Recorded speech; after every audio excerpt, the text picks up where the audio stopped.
Okay, good morning everybody. Let me first check if the remote participants can hear well. Can someone write in the chat?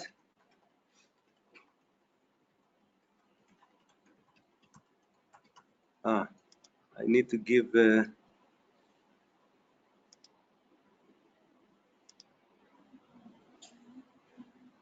know how it works. Yes, we can. Okay, so okay, good. Recording, it's being recorded. Excellent. So I minimize this.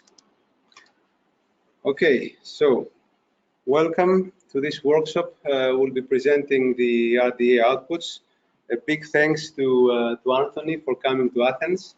So by the way, Anthony Juehne is pronounced, with a Greek theta.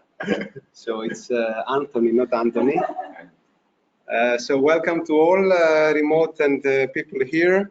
And of course, big thanks to the sponsors. It's RDA Europe 4 project and also RDA US for part of Anthony's travel and so on. The agenda, I will make a very brief presentation about RDA. Probably you have heard of RDA before. Can you raise your hand if you have heard before, of RDA, of presentation? Yes, if you have, yes. So not all of you. Okay, I will say a few words. I have a few slides only. So then we have the in-depth presentation of the outputs by Anthony. And then we have some more interactive sessions, about the needs and tracking adoption and so on. So what is RDA? I will use a quote from a colleague, a Greek colleague who also works at the Technical Advisory Board and also an ESCRI project, DISCO.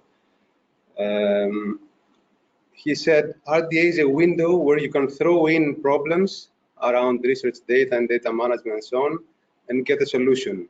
And a solution may be already available if RDA has started like 6 years ago, so there may be already an output that you can reuse. If not, you need to create a working group. There is a process for that, and you can solve your problems in collaboration with a big community. RDA has close to 8,400 members, or maybe a bit more. So usually the first step of creating a working group is a birds of a feather session during the plenaries. So RDA meets every 6 months, and as part of a plenary, as we call it, a conference. And of course, there are some minimum requirements to get the group accepted. You have to be an RDA member. You have to accept the principles of RDA. The working group case statement goes through a review from the Technical Advisory Board. And you see some hashtags there. It's the letters are small. It's a bottom-up organization, so anyone can create a working group. Of course, in collaboration with others. It's neutral. It's cross-sector, and you see the rest: open, fair, reproducible, and so on. And of course, the mission is to build the social and technical bridges. The outputs are coming in place and try to build the bridges. Maybe we have, half of the bridge is built, but it's an ongoing process. So hopefully we'll have more. And I have to also say that it's not only technical problems that are being solved, but there is also social issues, to share your data and so on. This is cultural and social thing. So one more slide on the global versus local approach. So RDA is global. There is also a legal entity in the UK, but the whole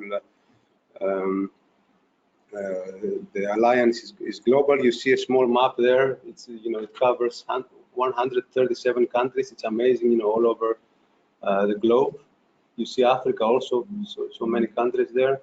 So practically all over the world, with something like 8,500 members. And then there are the regional constituents. So in Europe, we have RDA Europe, and there is also a European funded project, RDA Europe 4. And as part of this, we have the national nodes, and we have a national node in Greece. And the idea is, to have mutual benefit between the global and the local. So the local, as Mark Parsons, the previous Secretary General, used to say. So, you benefit from the global and the community, but you also contribute back to the community with your problems, your issues. Usually you have to adapt some solutions in the specific environment. One slide about RDA Greece and open science. There have been a couple of workshops already. There was the Open Science Symposium in November. Probably, this is the most known one. There was a previous one in Demokritos last July, where we started discussing about a national task force. We have today the workshop on outputs with Anthony. We believe that we should be giving focus to the outputs now in RDA, and even more. I mean, the focus has already been there for several plenaries, but now we need to intensify as well. And then, so the next steps in Greece, what we are doing is we are setting up a national task force, and there will be a meeting later in July. I don't know if the save the date has been. As we speak, okay, excellent. So we are inviting all major stakeholders around Greece. Not only, research centers, universities, but also, players in the field, in open science, open data, and so on.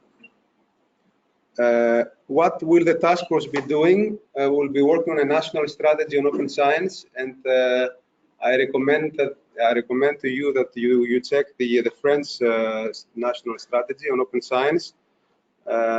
This is a very good one. In fact, we have been reusing some of the material from the French one, and we have already a draft that we plan to share with the national task force. And then we also want to understand better the needs of the community and the challenges on open science, not only technical but also social, as we said. And we have already a questionnaire around all the related issues. And of course, we are part of an ecosystem with many projects. Helix is the new national data service in Greece. It has been, it has been tested since last year already. I think now it has inaugurated. Some services are up and running. Of course, Open Air and the national open access desks, and also some European efforts like the European Open Science Cloud. And in fact, in Europe, RDA, the sustainability of RDA is linked somehow to the European Open Science Cloud, but also other efforts like GoFair, Esprit, RG, GoData. There are some reports, recent reports also. One introductory slide about the RDA recommendations. So there are three types of recommendations of outputs. Sorry, the recommendations, which are the flagship outputs that come out of working groups. So working groups have to deliver some outputs after 18 months, while interest groups are not necessary to come out with some outputs. The second level is the supporting outputs. So the recommendations go through a more formal process, and they are kind of like the specifications of other bodies or standards or something.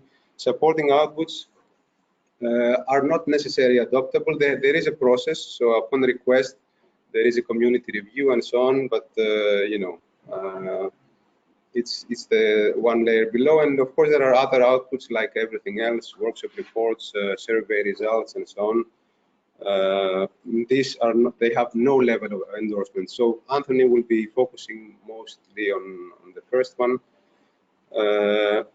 And one slide, this is the last one on the early career researcher interest group. Ellie is a co-chair, so I think Anthony will say a few words later on. So this gathers all the early career researchers. They bring them in touch with more experienced one. There is a community. I think Ellie wants also to create a national community, and you will hear more later on. This was it, brief introduction. Thank you very much. And now I will switch And I welcome Anthony. So change presenter. I don't know if you have any questions before while moving.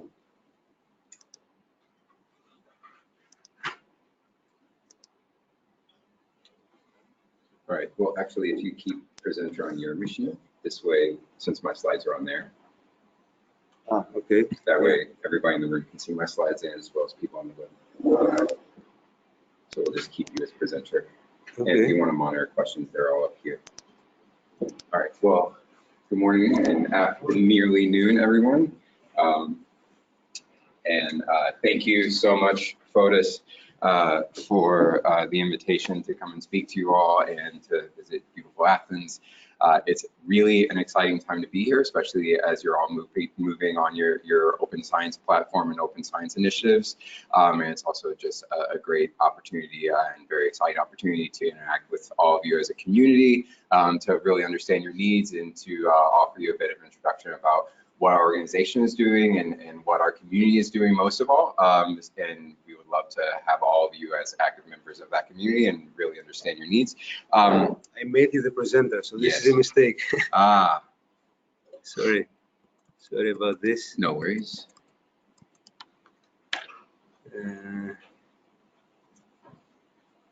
Where is the mouse now? Yes. I don't. Yep. Focus. There we go. There we go. Hello, everyone. Yeah. Here, it's here. Right? Let me check because I was checking here. Can everybody see the slides? You may be able to see all of my next slides coming up, which is, you know, it's okay.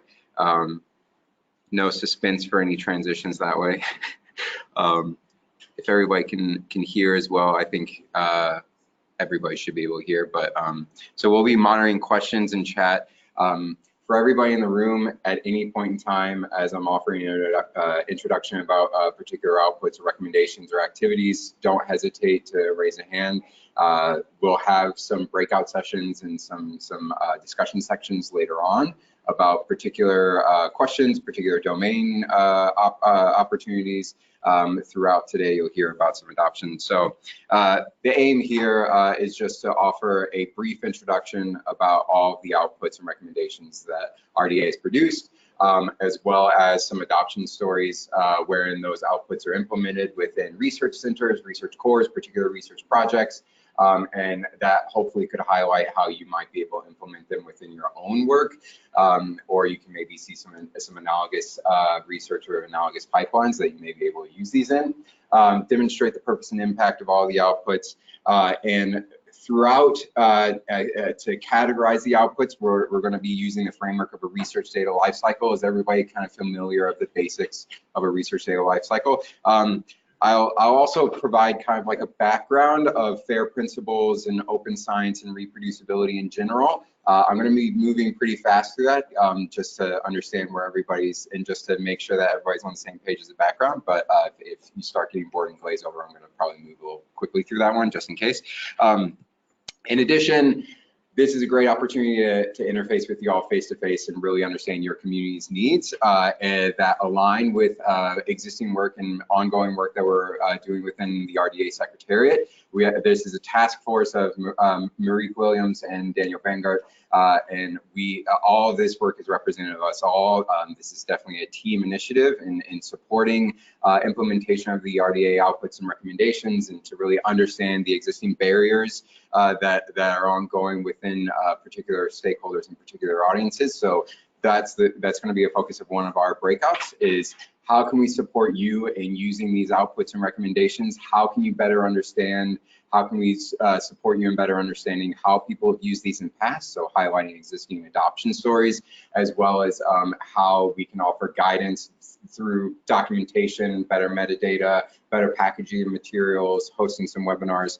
So really understanding what are the barriers to finding and understanding the outputs to begin with, and then how can we support you in making them easier to adopt within your own work? So kind of, you can't really use what you can't find. How can we help you find what is applicable to your own work? And then how can we help you in using them? So we'll go into some breakouts and some discussions about ongoing activities surrounding education and training, webinars, repackaging materials and executive summaries, and the overall community goals of making our code and making our materials more shareable and transparent, making our outputs more shareable, and then some social resources for within the community.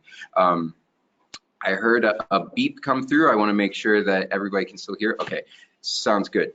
So again, you'll conduct some polls and participate in some polls. So I hope everybody has a machine or is willing to participate that way. Everybody online, you'll have links to participate as well. So I'd love to get your feedback. Those will be in real time, as well as we'll have some data that's going through the RDA website. So looking forward to that. So just getting started with an overview of RDA in general, Fotis offered some background about who we are as a community, our working groups in general. But to highlight our mission, very briefly, we build the social and technical bridges to enable opening and sharing of data. So very, very simple, but within that, a number of different categories. So you have social and technical. So thinking on the technical side, you have the kind of preservation and stewardship, issues of scale, governing maintenance and structure of data, data access and interoperability, all these kind of aspects of metadata and ontologies. But then even on the social side, how do you actually govern and support the people aspect? Because at the end of the day, it's people that are working with the data, understanding the data, conducting the research, and also translating that research into real life decisions, say be they clinical or public health oriented. So how do we support people in working with this data as well? How do we can understand the behaviors and governance of people and their behaviors? How do we help support organizations and collaboratives? How do we build this truly internationally? So representing a diverse population across all of this research. So we need to think about issues of data sharing culture. So what are some hindrances and barriers within particular cultures? How do we continue to respect that? How do we conduct education and training for diverse stakeholders at multiple stages of their career? So all this to say is that there's multiple different stakeholders involved, all of which are in different stages of their expertise across multiple different domains and multiple different stakeholder and research categories. So it's a very, very robust cohort and robust group of over 8,000 members currently, as Fotis said. It's a fascinating and every time I get to work within our community, because you get to learn so much, because everybody is of a different research background than you, or they're working on a different technical issue than you, or they're working in a different social or cultural practice of working within research. So it's always fascinating. I feel like every single time I get to work within the community, I learn more. All of the working groups and interest groups I particularly I am active within, I feel incredibly lucky to work with all those people. So I cannot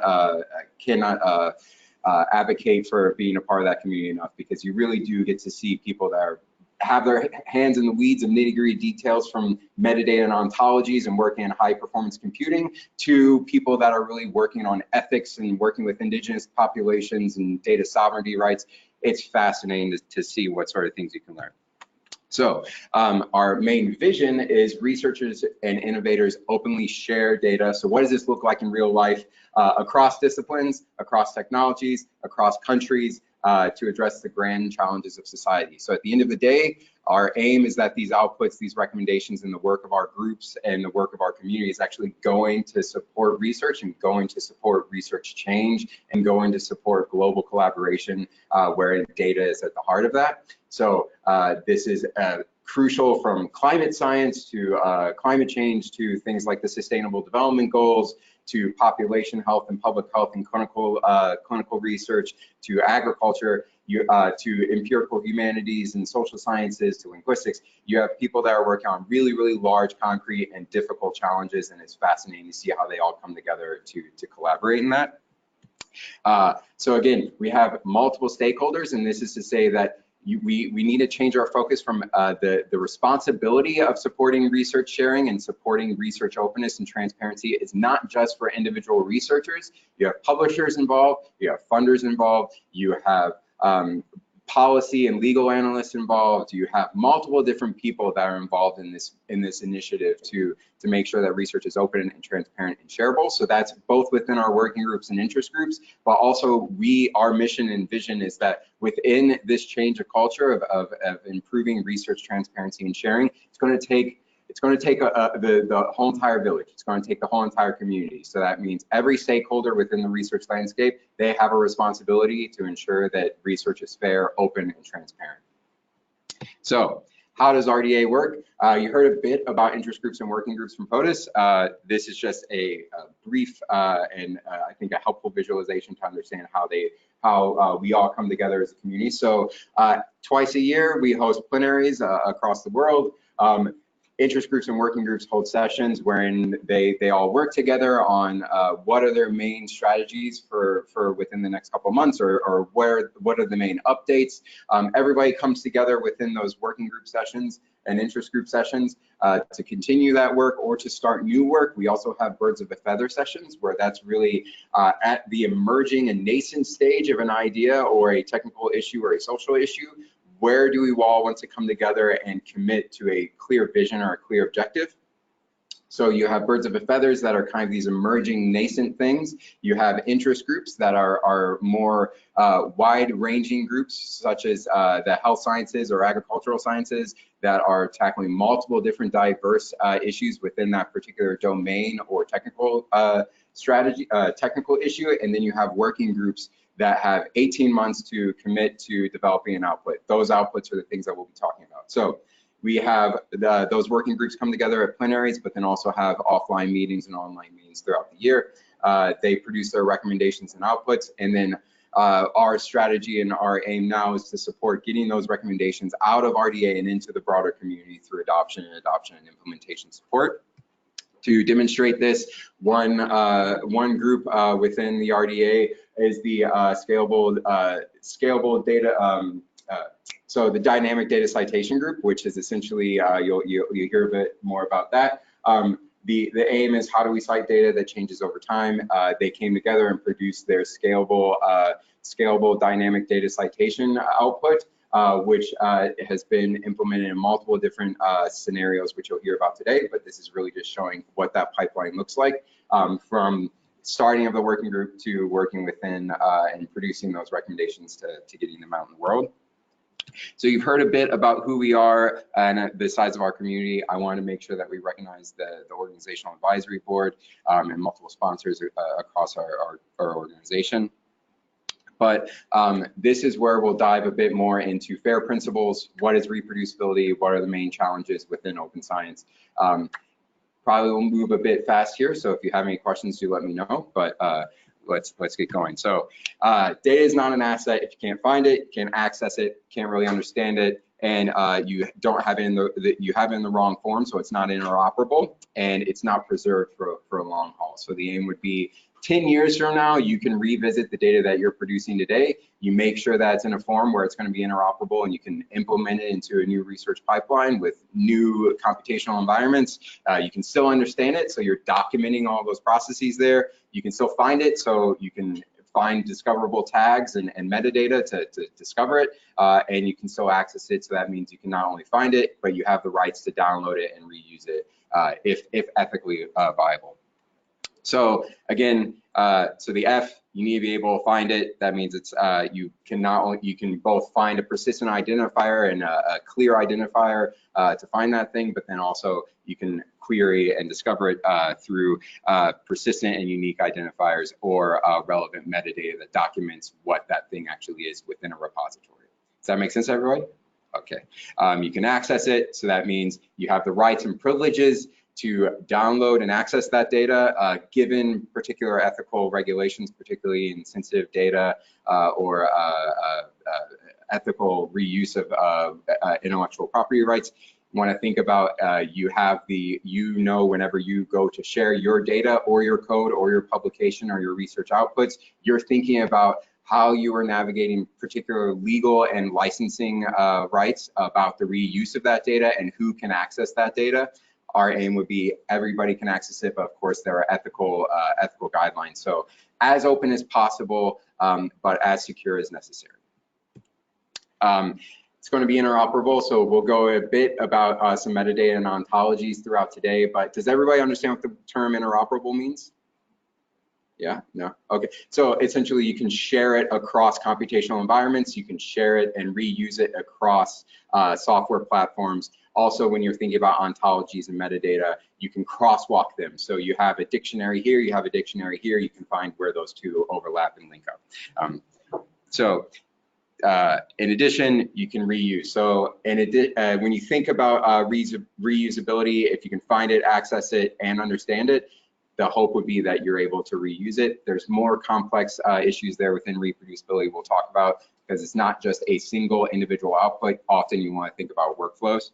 So we'll move through here just to move to that point in particular. So when you're thinking about, as researchers, as students, or as faculty, when you're thinking about sharing your research outputs, most often, if you can share a publication and share data, that's a huge step. That's at least one initiative that we want to get people to. But one thing I think is emerging within our community is not only thinking about sharing individual outputs, so say your data or your code, but thinking about sharing the entire workflow of all of your research. So not only where did you get your data, i.e. what was the database from which you queried it, how did you clean and manage that data, did you subset your data in any way, what were all the analyses procedures that you ran? So what were all the logistic regressions or survivability analyses, et cetera, that you might have committed against that data? What were the models? What was the final research output, any sort of graphs? What was the writing and publication? All of those are crucial to make sure that those end results and the limitations within those results are verifiable and transparent. So we want to think about not only making that final data set open and fair, but also that entire publication or that entire research workflow. So I think an analogy that's helpful for really wrapping your head around this and thinking about it, when think about a watch. So when you're thinking about a research paper, it's very clean, it's very easy to read, it's very easy to understand, right? It tells you where it is, it tells you the current time, and it tells you where you're moving forward. It tells you how things have changed, and maybe it's a bit flashy, but the aim is it's very simple and easy to understand, and it tells you where things are moving. But how that research actually gets done is more like the movement of a watch. There's individual pieces, individual members, and individual processes that are all linked together. But if one piece breaks, the whole thing doesn't work and the whole thing is corrupted. But you need to know, how are these pieces interconnected? How are they distinct from one another? What are the differences among them that make them unique? And if one piece breaks, how does that breakage affect the entire linkage of that entire mechanism? So that in essence, you want to get to something like this, where you have very clear, understandable results, where it's easy to understand and it's easy to translate across domains. But in essence, you can actually break down into all the different pieces and workflows that create that output, that create that research publication. You can tell all the distinct differences among them within that pipeline. You know all the pieces and all the mechanisms that operate within those distinct pieces, and you can tell how they are linearly affecting one another within a research workflow. So many of you, who's seen a graph such as this in their past work? Yeah, so this is the basic research data lifecycle. It's a really easy to understand, clear linear workflow from finding your data, finding a hypothesis, operationalizing that hypothesis, conducting your analysis, producing your output, etc. But in reality, research often looks like this. You have multiple stakeholders, all of which have their unique understanding about the data and the unique understanding about the research limitations and research workflows and processes, all of which often don't talk to one another. So this information is not getting passed from hand to hand, and oftentimes is not even documented within a machine readable way. So this exactly is one of the strategies and one of the ways in which the RDA outputs can be incredibly helpful to make sure that all the pieces of this research workflow are documented. We know who the author is, we know who should be accredited with the work, we know what pieces and materials are important to conduct that work. You know how to document all of that sort of knowledge that each of these individual stakeholders and researchers have about that research and that data. All of that can be machine readable, transparent, shareable, so that you can access this very convoluted, dense, but meaningfully dense piece of information, all these pieces of information, access them, verify them, and really be sure about the quality of that research and that research workflow. So again, just to reiterate, this isn't the sole responsibility of just an individual researcher. Within this pipeline, you have publishers that are actually trying to publish all this information. You have librarians or repository managers that are trying to take all this information, put it into a library. You have individual researchers that are doing this work. You have research staff and admins that are conducting grants. You have funders that are publishing and supporting this research. You have institutional advisory boards or ethics boards that are supporting this research and approving this research, all of which are crucial to understanding how this research gets done, what materials are in place, and making sure that all this is reproducible.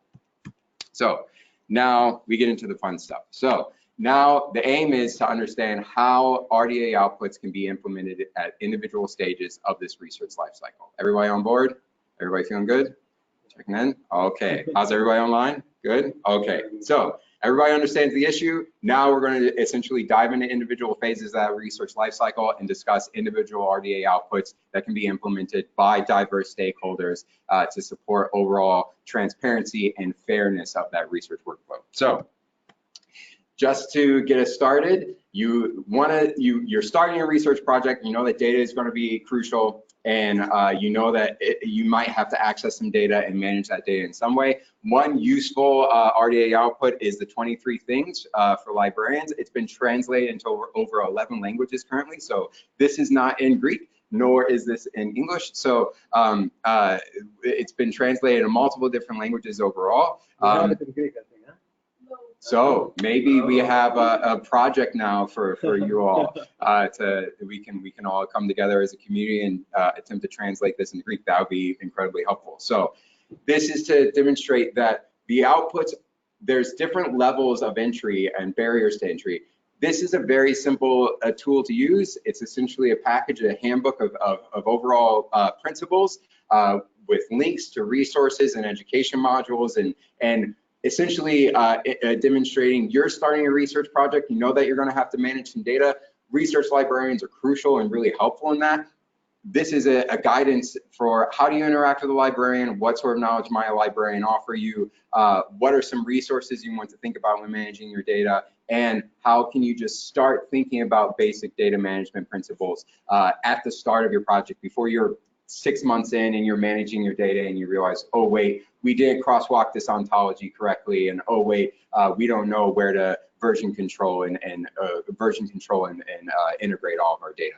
You don't want to get there. Start from the beginning. Start with this. It's a very easy tool to begin with. So you've defined your data, you've defined your research workflow, you've defined where you're going to get your data, and you have some practices for how you're going to manage that data. But oftentimes data management plans are simply a PDF or a document that are within an individual machine or an individual server within an individual lab.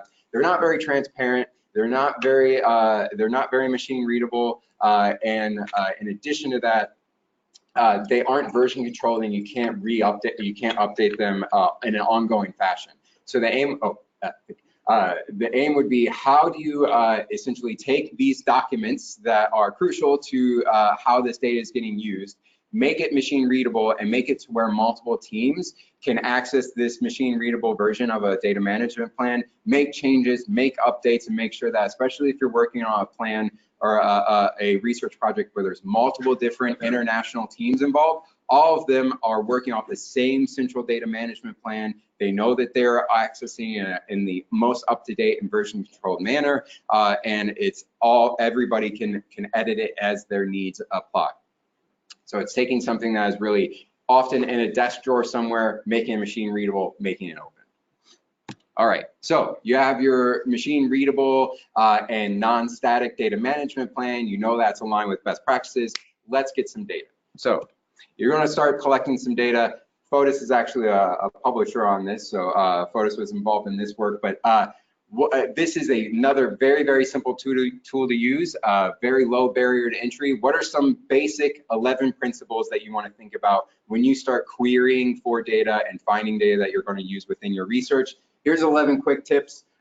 Read through them. Essentially, I would certainly want to look at tip 9. Make sure that you're using the latest version of data, or you know that you're looking at a particular timestamped version of your data. Save your search and data source details, please.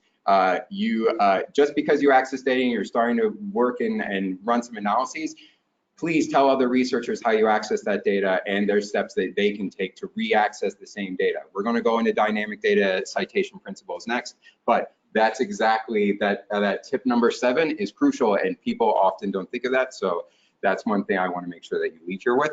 Again, very simple to use, very low barrier to entry, but maybe you run a repository, or you yourself as a researcher have a lot of big data that you manage, and you want to ensure that you as a repository manager or as a researcher that's managing this large data set, if people come and want to query it, they have the ability to cite the particular time at which that data existed, because that data is often evolving. So it's you have, say you're managing a large electronic health record or a large hospital.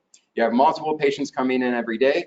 It's growing in velocity and variety, so you have different types of patients that are coming in the hospital that are getting multiple different types of treatment every day, and it's growing in volume, and so it's both quick, it's diverse, and it's large. So you have a lot of data.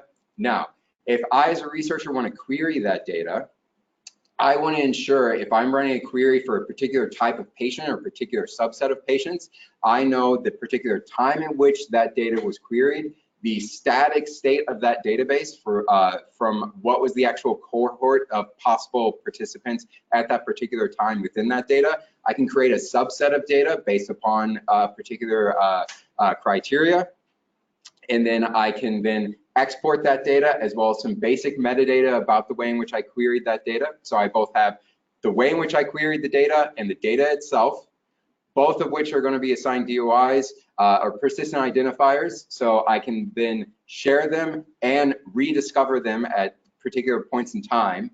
And then also I'm able to share those and understand some basic metadata about the time at which and the type of data that I was exporting. So this is helpful for both individual researchers as well as repository managers. So think of that main objective. This is not just individual researchers, there's multiple stakeholders involved. So if you're a repository manager and you are managing a repository of evolving data, you can implement these practices within your data repository itself to ensure that the data and the infrastructure surrounding that data allows for these principles to be executed, meaning that whenever people are querying that data, they're assigned DOIs. Those queries are time-stamped and version controlled.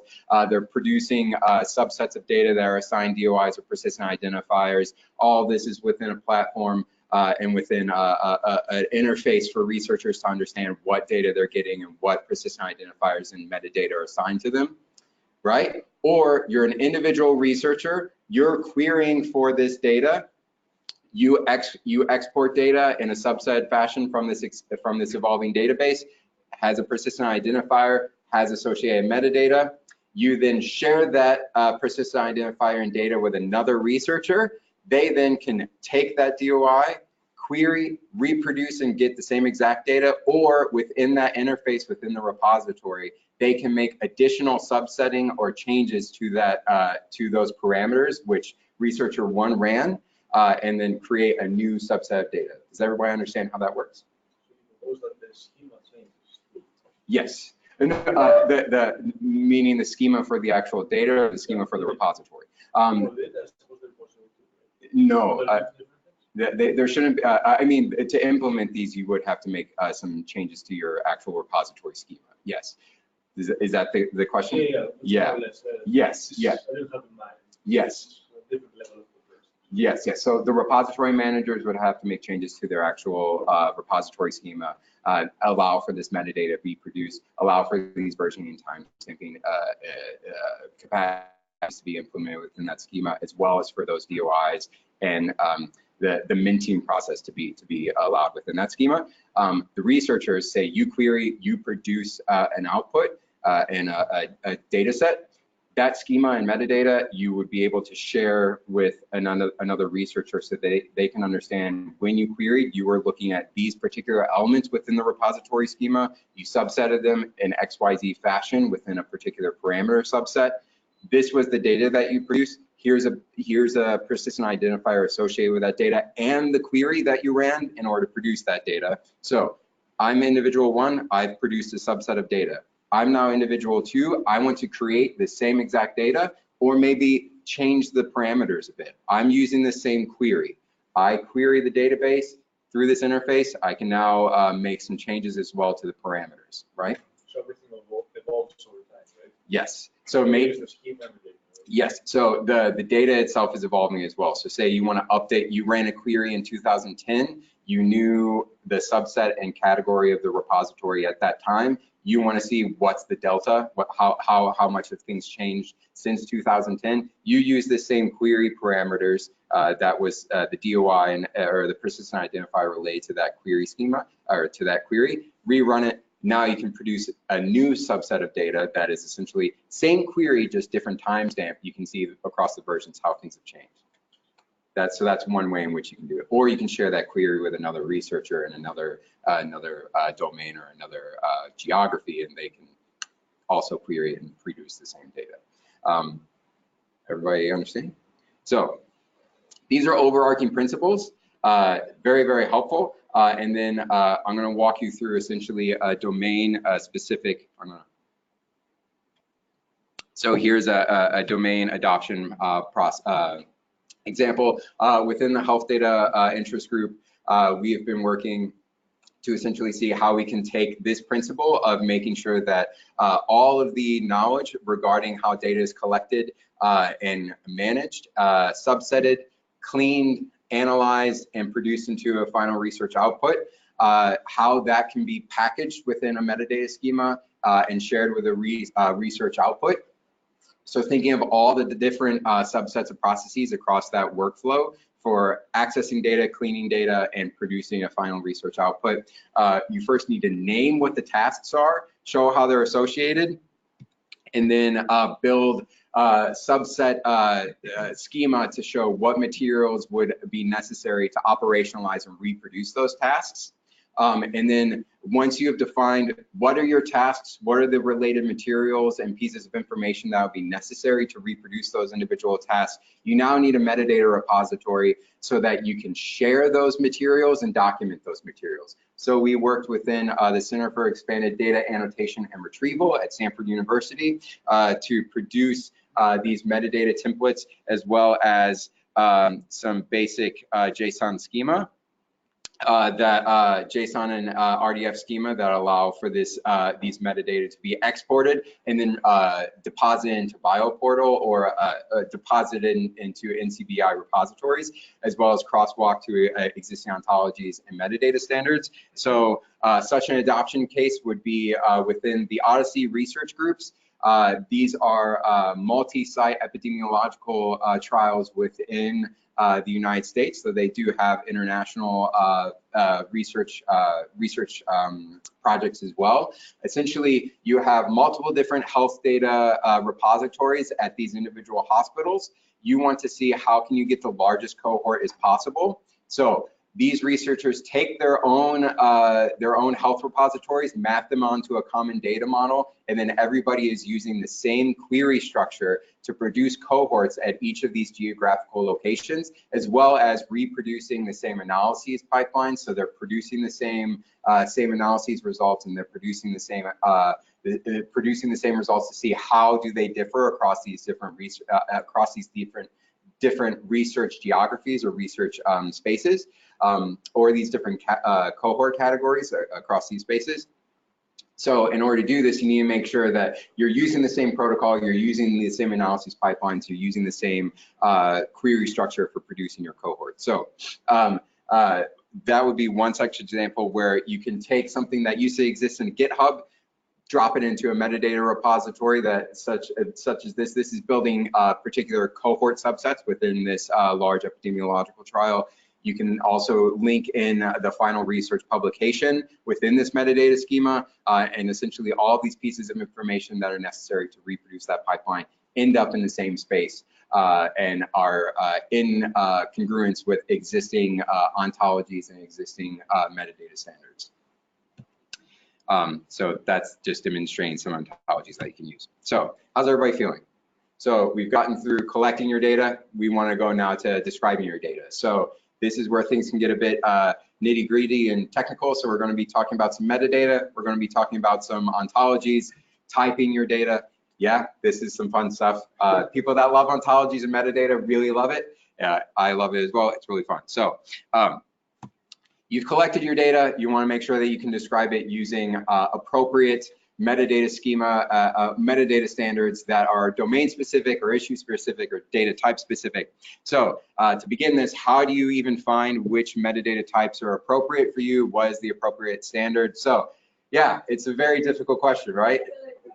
Yes, exactly. It's very difficult. It seems like every day there's a new metadata standard that's evolving. It seems it's certainly a hard thing. So how do you make sure that you're using the appropriate standard? That's one thing that a working group in RDA wanted to produce, which is a collaborative open directory of metadata standards.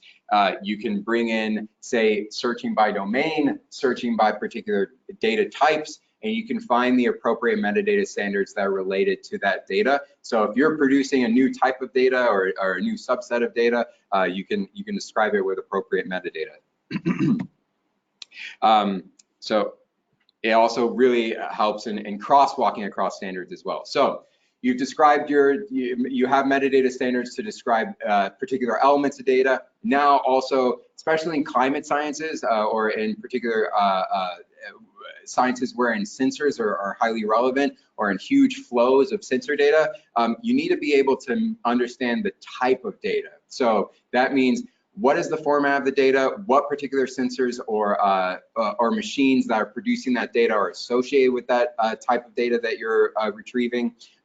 You want to build essentially a middle layer between humans and consumers that are working with that data, the end workflows or high performance computing wherein that data is being passed off to. You need to be able to type it really quickly so that you know this type of data goes into this particular pipeline.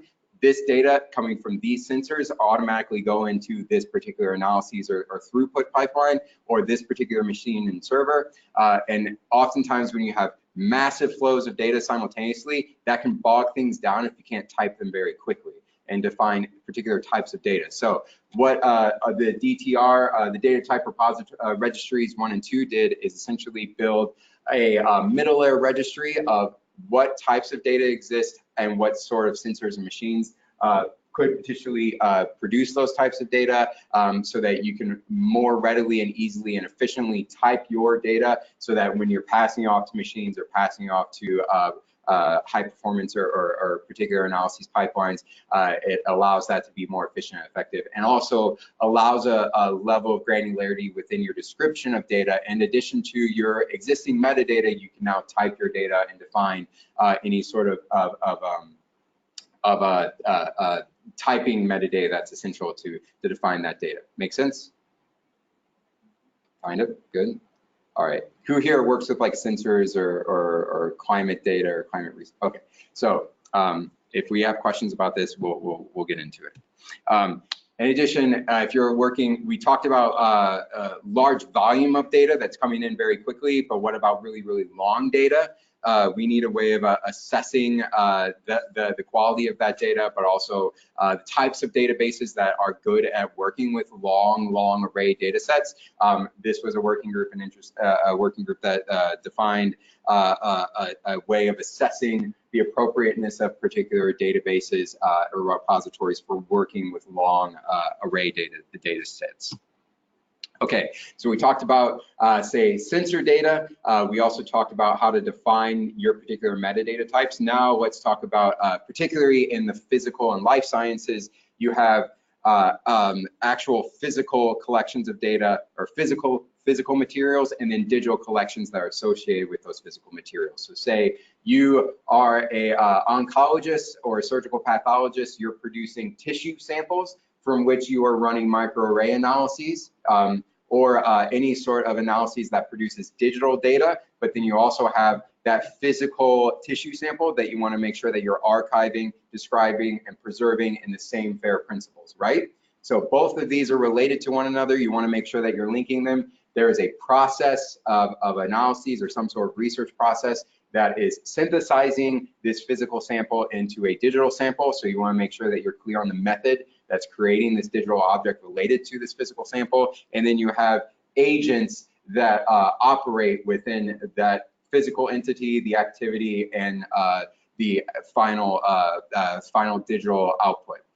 So the TADWIG metadata standards for physical and digital collection stewardship working group, their aim was to produce an output that could build a data model to make a description of both those data, those physical samples and digital objects easier and standard across different repositories. Okay, so we're talking about physical data. We're going to move in some ag spaces now. So one particular physical substance that is crucial to health and survivability of populations and is also crucial to the survivability of many food systems are wheat and rice. I'm sorry, I'm going to take a sip of water here. Wheat and rice. So millions of people, that is their main source of nutrients is rice, as well as all the breads and things that you like to eat from that wheat. It's a huge physical substance that's crucial to the survivability of populations. The issue now is as more and more researchers are studying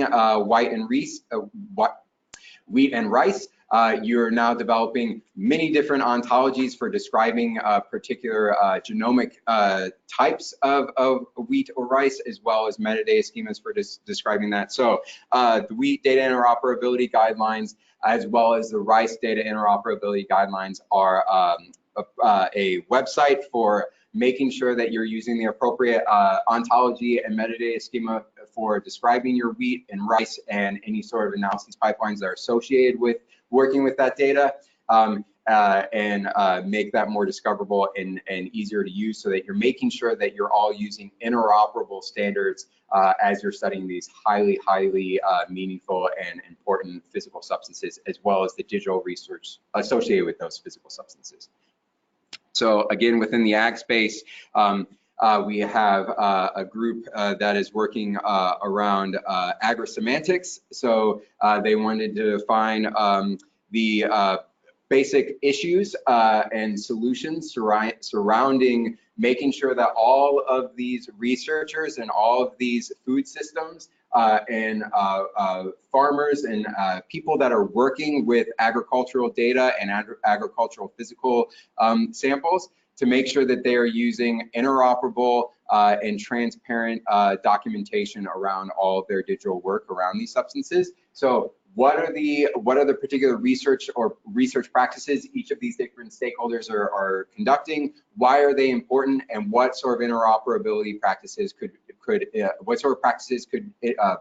increase and enhance the interoperability of data across all of these stakeholders that operate within agricultural research and food systems? So they have some major issues that they defined and solutions, and they just now produced they've produced their final research output through their working group that is open for community view right now, if all of you would like to look through that.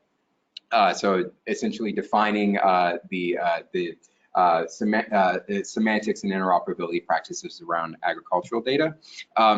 For an adoption case, we're going to talk about more and more larger kind of communities of researchers and collaboratives that have adopted RDA outputs within their larger kind of consortium or collaborative infrastructure research. One of which is INRA. They've adopted over 5 research outputs within their large agricultural research. So I just wanted to read this anecdote from the INRA group that is, as a participant to groups and meetings from almost the beginning of RDA, INRA became a natural adopter of recommendations from agricultural related working groups and several others. In fact, RDA has contributed to many aspects of INRA's open science policy, either directly or indirectly. So they are both active within our community, within our interest groups and working groups, but also as a research culture and research organization, they are actively implementing these recommendations and outputs within their own practices to really increase the transparency and fairness of agricultural research that they're supporting. And I think that's a pretty high impact and something that's important, is getting these out both within our community and then getting them into a larger practice.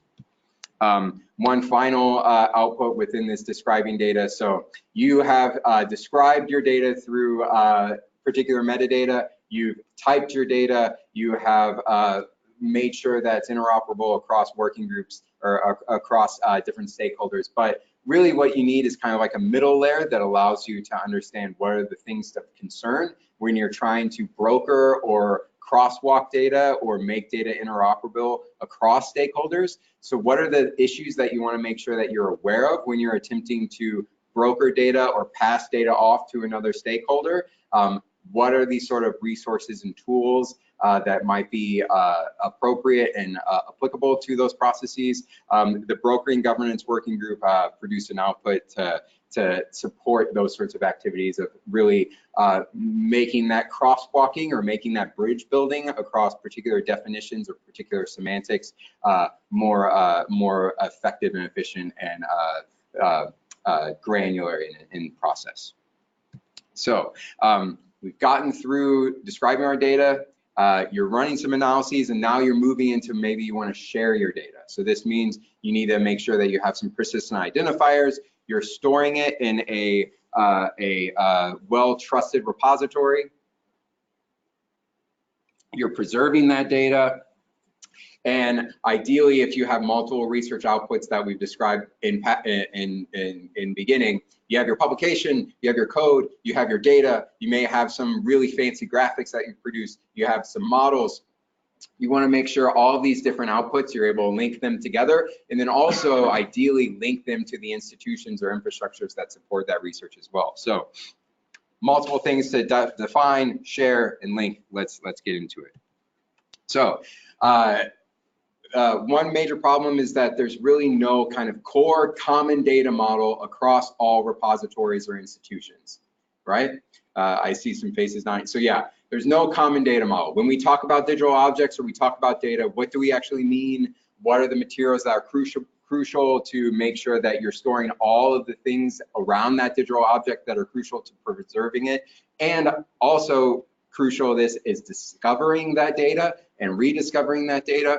So what are all the materials and pieces that are crucial within that data model that every single repository or all people that are working with, people that are trying to store and preserve data ought to have linked to describe that data. So essentially, that is what this group did, was to define a common core data model. They had 120 data experts that they all interviewed and conducted gap analyses, comparing 21 models. And then they produced some reports, and this, which is a common core data model that could be applicable across different repositories and across domains to define what is a digital object, what's a persistent identifier, what is the state of that data and that digital identifier, some metadata describing the digital object, a bit stream or a bit sequence, and then some context information regarding how that is preserved within a larger repository. It's because what you want to get within a digital collection is that everything can be queried and rediscovered. So I want to check in on time. I know that we started a little bit late, and I want to keep things moving. So I'm going to maybe move a little bit fast. Okay, so if anybody has any, do raise your hands if things are getting of concern. Any questions or anything online? Everybody's good? Okay, so yeah, the aim would be, if you're able to have a common core data model across repositories, be they domain-centric or something like say a national repository or a international repository like the European Open Science data model, right? you can have a common core data model for all these researchers that are attempting to share and describe their data. You can link them more effectively, and you can query across them more effectively as well. So that's essentially what this team tried to do, is true international standard, truly across domains, something that is getting to the heart of what we're all doing is, what is data? How do you make sure that you can make sure that it's described and used in the same way across repositories? So that's the digital object. Associated with that, you have your persistent identifier.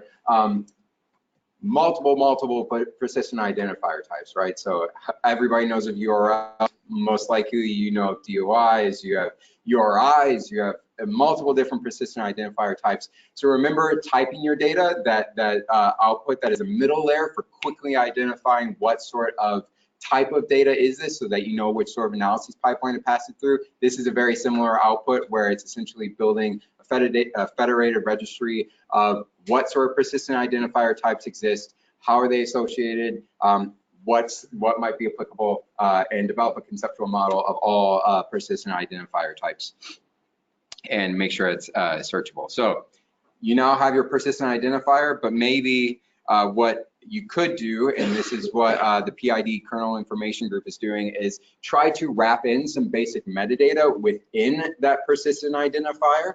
So you can not only have the identifier itself, but you can maybe wrap in some of that context information and maybe a bit more metadata about describing that data, that digital object itself. So if you could both wrap in the context and the metadata as well within that common data model, you can link it within that persistent identifier. So that's what the PID kernel information working group has attempted to, has produced a schema of what sort of crucial metadata ought to be documented within that persistent identifier, how can they be linked and across different repositories, and support linking across repositories.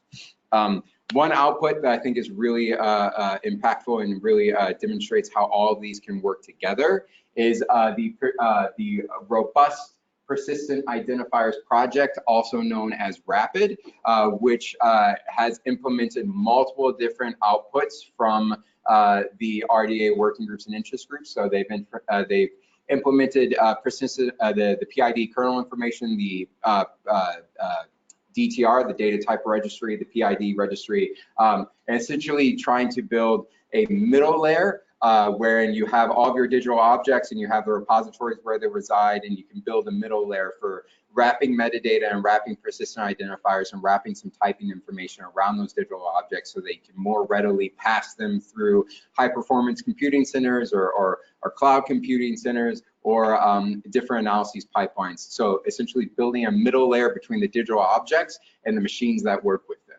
Does that make sense? All right.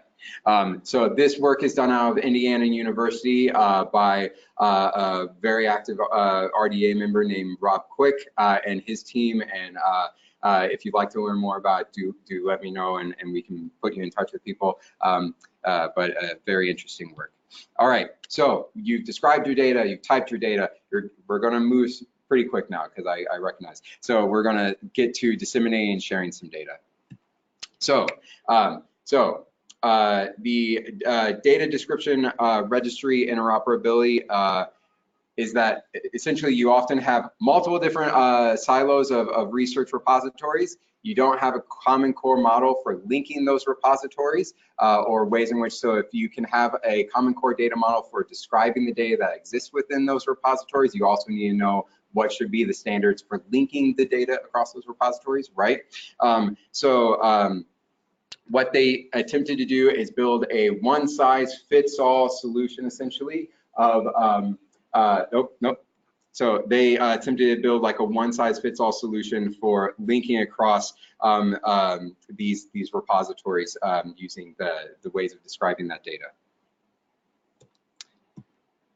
In addition to this, we have Scalix, which is a more coming out of DDRI. Scalix is a kind of open source schema and open source metadata schema for describing digital repositories and information within those digital repositories that is open so that everybody, that each individual repository could implement the schema, make changes as they see fit, and build a community around this infrastructure of Scholix so that you can more readily use a common data model and a common data language for linking across repositories, but you can also make it flexible and open and implementable across different repository types to meet specific domain needs or community needs.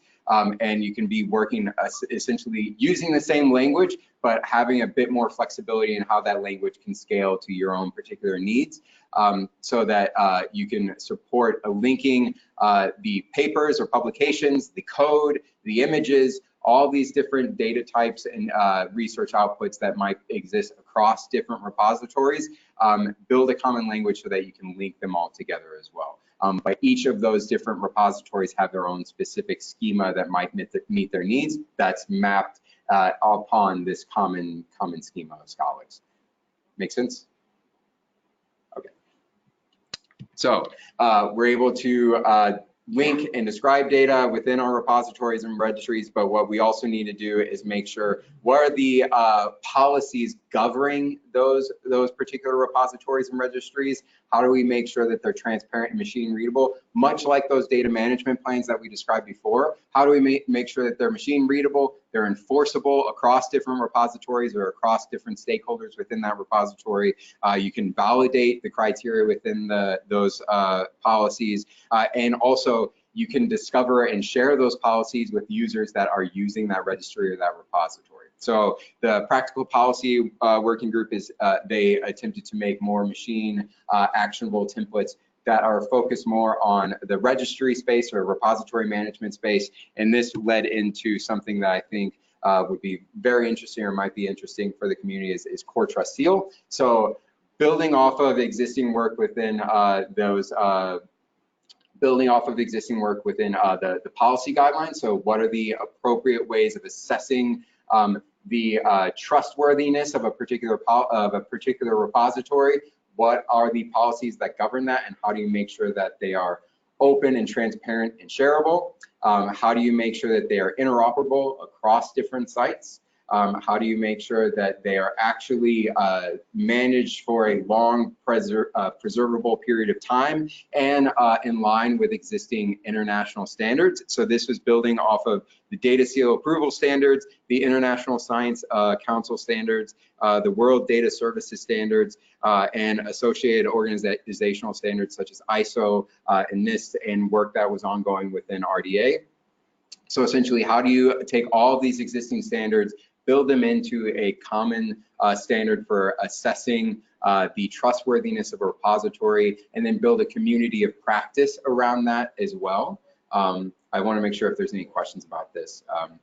So there's a large community of practice surrounding the implementation of Core Trust Seal, and building in a larger kind of community of people that are implementing and assessing these standards and making sure that they are building repositories that are very trustworthy and transparent and preservable and actionable across time. So this may be relevant to the Helix National Data Service, so I will try to connect, to liaise with the team, and probably they were aware of it and they had other priorities, but I will try to make this happen. Yeah. That sounds perfect. So we've talked about your repositories, how to govern and make sure that they're trustworthy. What does trustworthy mean? What are the assessment principles for ensuring that data is trustworthy within a repository? And everybody that works within that repository has an understanding of that standard, right? Now, let's move into some details about legal interoperability and licensing. So these are often the principles that people think of last, and often things that are underrepresented within the conversation about data. So when you're going to share your data, what is the appropriate license you should assign to that data or assign to that code or research output? What is the most shareable and most transparent and most reusable standard that you could use? What is the most open or fair legal license that you could assign to it? What's the most appropriate license, especially given particular legal or ethical concerns? how can you balance legal interests of like intellectual property and rights management, as well as the openness and reusability. So CoData and RDA built a team of a working group to build a legal interoperability guidance of research data. It's a very, very useful research output for thinking about the applicability of particular legal standards and particular licensing standards within and across different research domains, data types, and also stakeholder groups. So say you are an individual researcher, or you're a repository manager, or you're a publisher.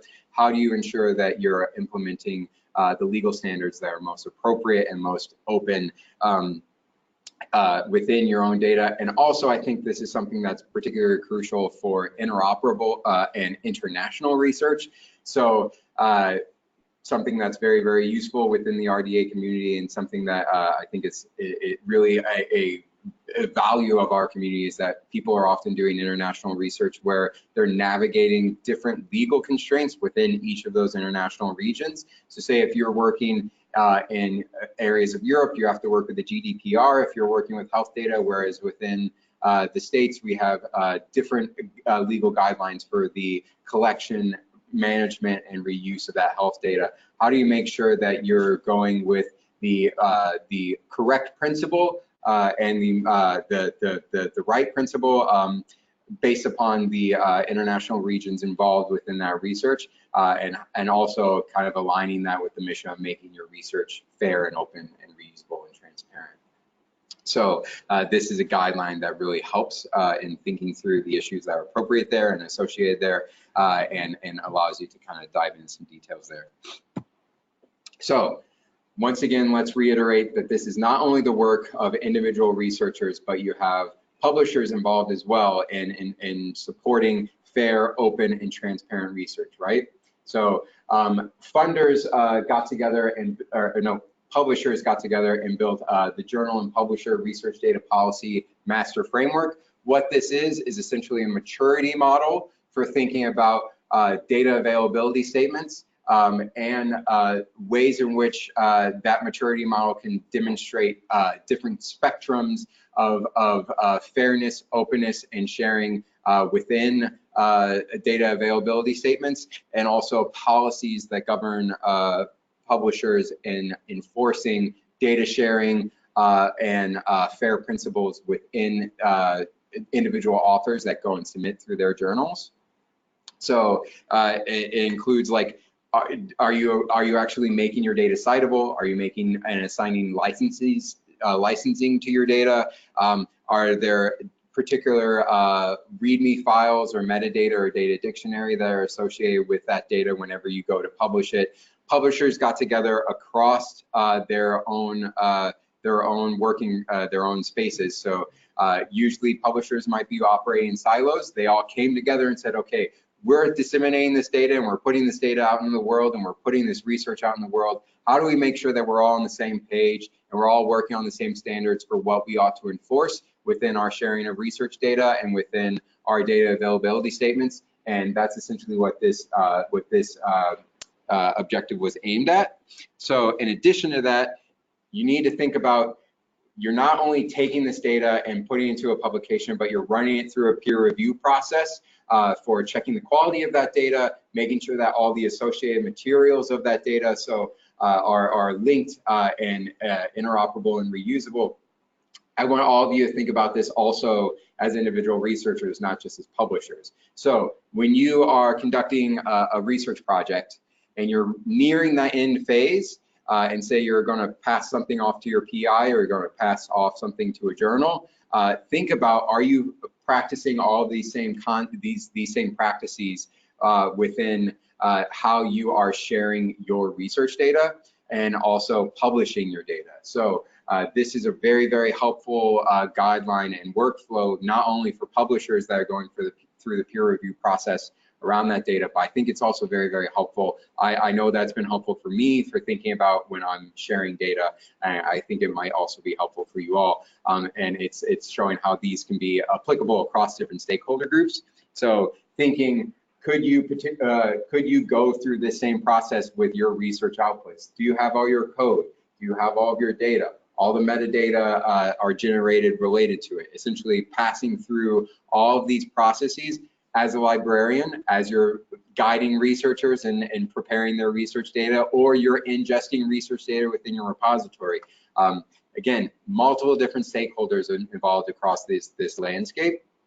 So how are you supporting not only that final research publication, but the associated materials surrounding that publication? And are you able to run them through this pipeline? Because also maybe make the peer reviewers in the journal's job a bit easier if you're able to make sure that all this information is ready to go whenever you pass it off, but also makes librarians' lives easier as well. That's definitely something that we want to promote. I think it's also helpful for all of us to just think through our own workflows and all of the materials that is really crucial to the transparency and verifiability of our own science. And this is a way of thinking through the workflows for making sure that information is ready and linkable to the final publication. Small question. Yes, please. When you talk about workflows, yes, you mean sharing the steps that follow to get the actual results? Yes. Or sharing, let's say, workflow can be also something scientific, something. Or yes. You said that I give you this workflow, you want to calculate this. Yes. This workflow puts your own data, any kind of data. Yes. This is a different thing. But you've talked about the steps, right? Yes. Yes. So the output that I demonstrated earlier. Sorry if I'm making anybody sick. Yeah, maybe. No, you're fine. Well, how do I think I can move? Here we go. So. By the way, yeah, you're in presenter mode. Maybe we can change this now that.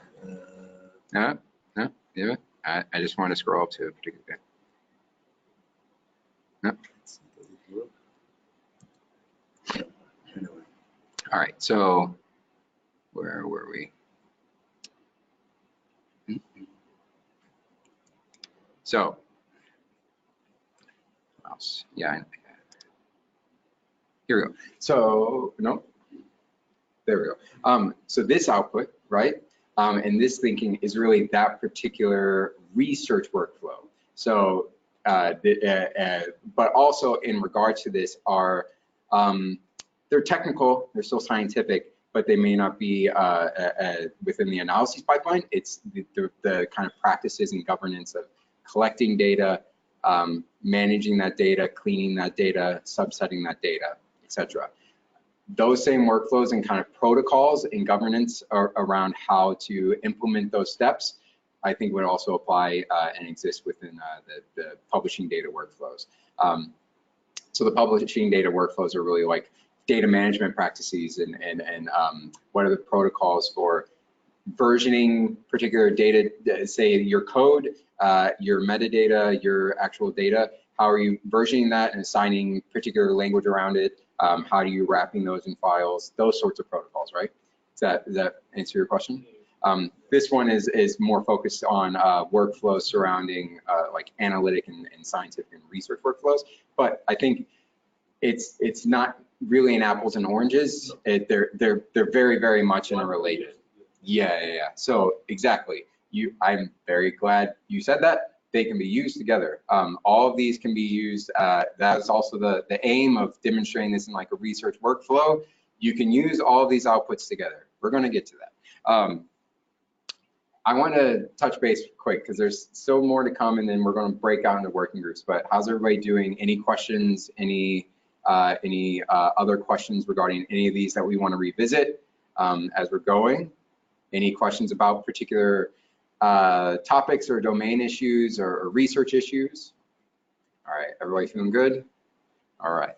So I'm gonna scroll back down. So we've gone through. I know it's a lot of information, so I want to make sure that it's soaking in at least effectively. So we talked about publishers that are managing how they are sharing data and their data sharing availability statements and data sharing mandates. what are the protocols and processes and workflows that they're implementing in ingesting that data, reviewing that data, preparing the data for publication, linking across repositories. What are the more kind of granular workflows associated with that individual team members or individual core units of that process might be implementing? Okay, so now we're going to talk about kind of larger communities of practice. AGU, which is the American Geophysical Union, is a large community of researchers that have implemented multiple outputs from the RDA through bringing together publishers within the geophysical space and earth and science space to implement data sharing availability and data sharing standards within those particular journals, so that whenever people are publishing their earth science research, everybody is using a similar standard for enforcing data sharing standards and data availability standards and mandates, as well as linking people to resources for describing their data, typing their data, and making sure their appropriate metadata is linked to that publication, as well as there's multiple different research outputs that they've used within repositories, to supporting librarians and research data librarians, to supporting individual researchers within the earth science space. This was done in collaboration with ESIP, as well as Coptis, which is a publisher standard, and all of this was done in collaboration across these different organizations to really build this larger community of practice within the earth and geophysical research space. Much like the INRA INRA example that we discussed before, it's really a way of thinking about how do we build that social piece. So we've talked a lot about some technical practices, as well as maybe some social workflows about managing organizations that might be publishing or sharing data, but really how do you build larger communities of practice? So remember, Core Trust Seal is much the same way. It's implementing these technical solutions or semantic solutions within a larger community of practice. RDA has been a very, very meaningful and significant space where these communities can begin their work and come together to really start thinking about implementing these outputs or recommendations across different stakeholders within their own scientific space. Yes, please. Possible to have any connection with this American Geophysical Union, because we have a lot of work in space and earth observation data. Yeah. So it would be nice opportunity to talk in. Yeah.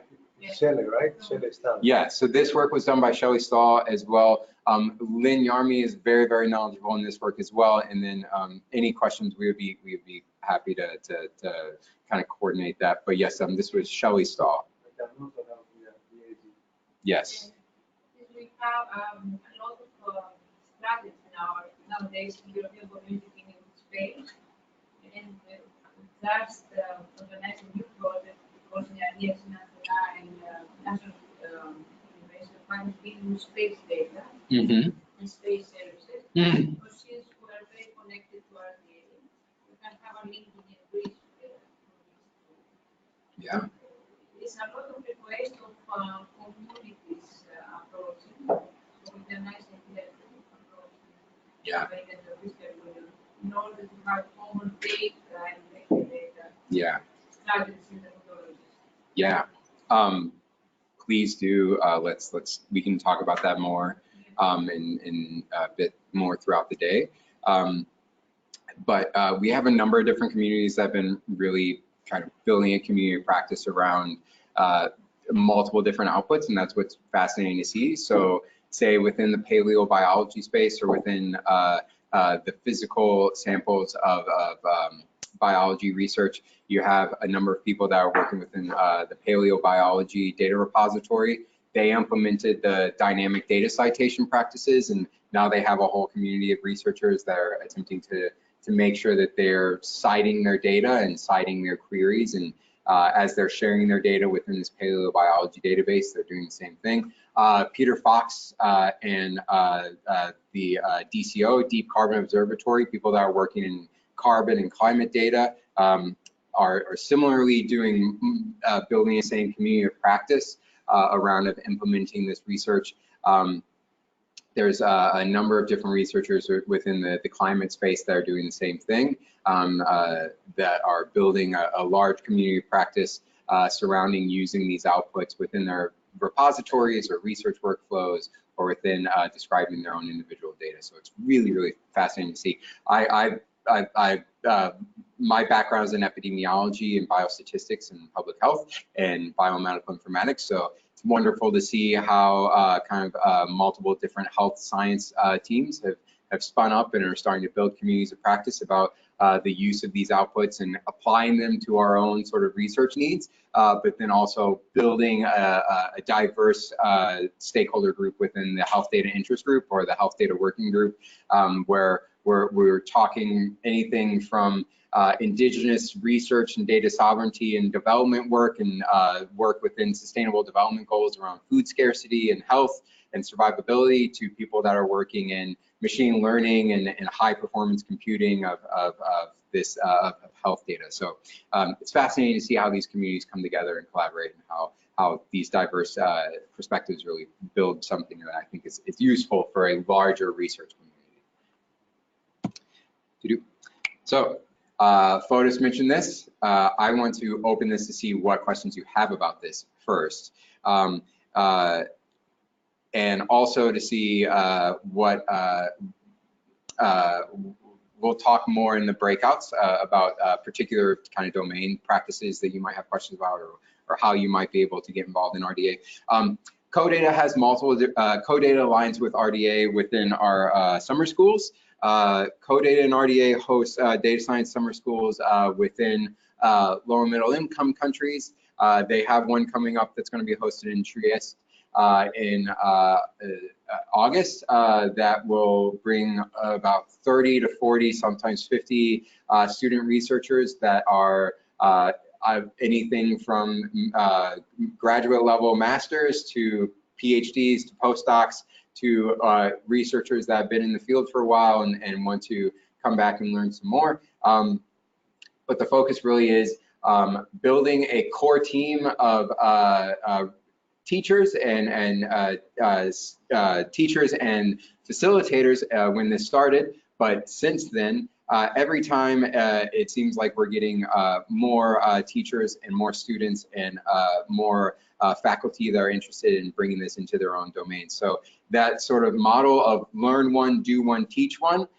When the RDA CoData Summer Schools began, they built a core curriculum of how could they run data science schools for low middle income countries, focus on capacity development and research transparency and research openness. They built this core curriculum. They've had researchers go in and teach, but then also students come back.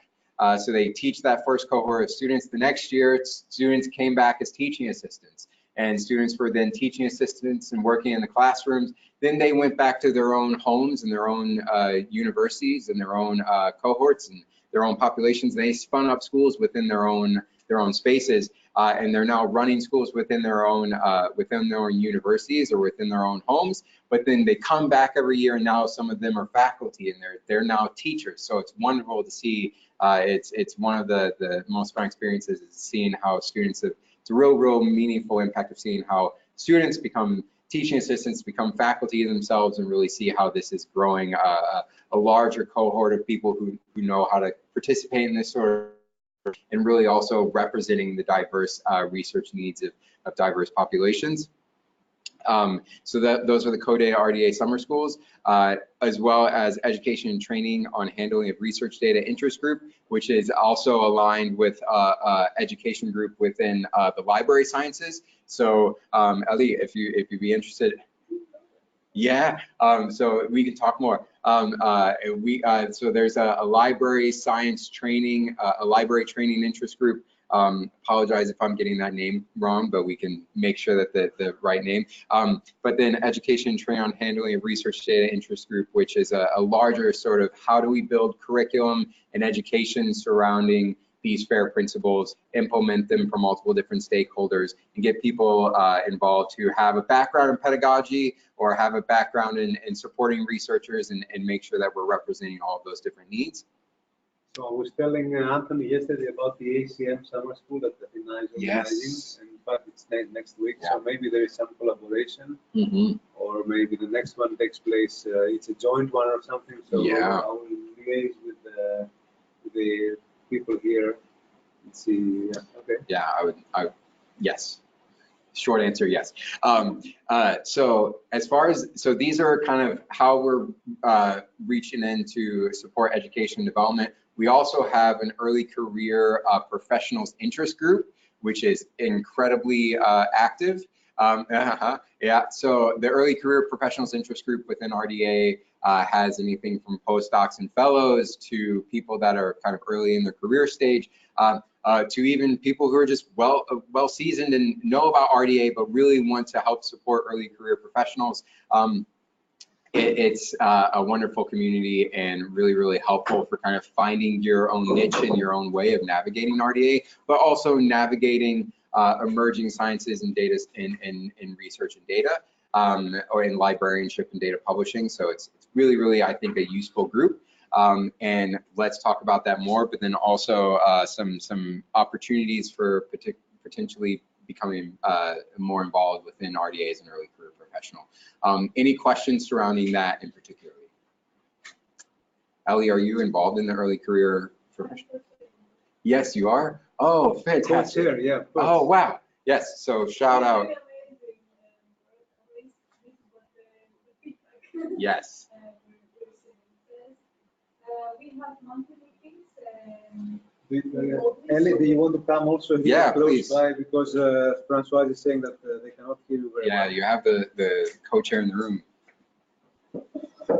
This Can you mic. hear me now?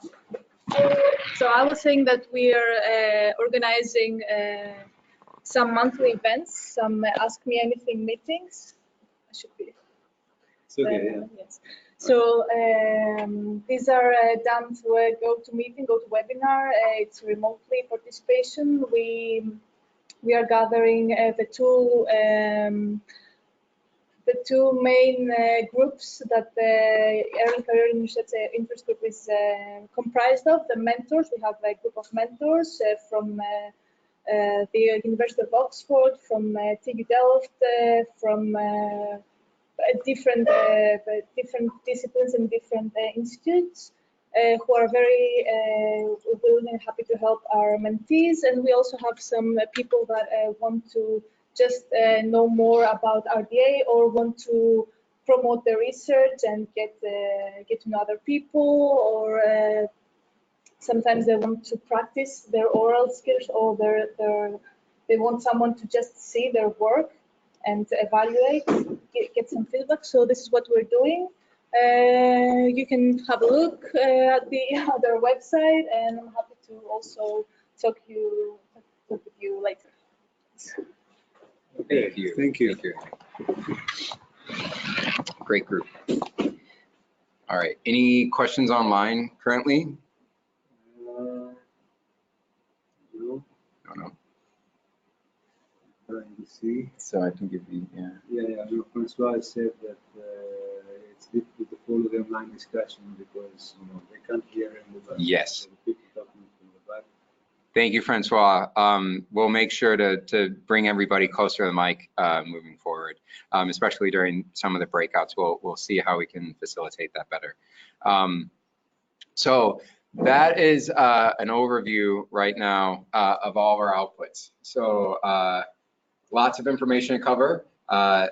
We're a community that's doing some very diverse work, from the technical to social support. The aim would be that we build a community that can practice something like this, where you have diverse research workflows, but they're able to implement multiple different outputs in tandem to address issues of fairness or issues of research transparency and reproducibility at individual stages of that research workflow. And they're able to, all of these workflows can work in tandem, but also all of these working groups, interest groups, and communities can hopefully work in tandem as well. So this is really the aim that we're able and aiming to get to. and also the aim that we hope that you would all be able to implement within your own practices. So I want to check in, getting my picture taken right now, which is always fun. I want to check in and see if anybody has questions before we move on. Because we're going to break out into some discussion sections as well, which will have some polls. But then also, I know this was a lot of information that we covered very quickly. Even within an hour and 20 minutes, it's still a pretty large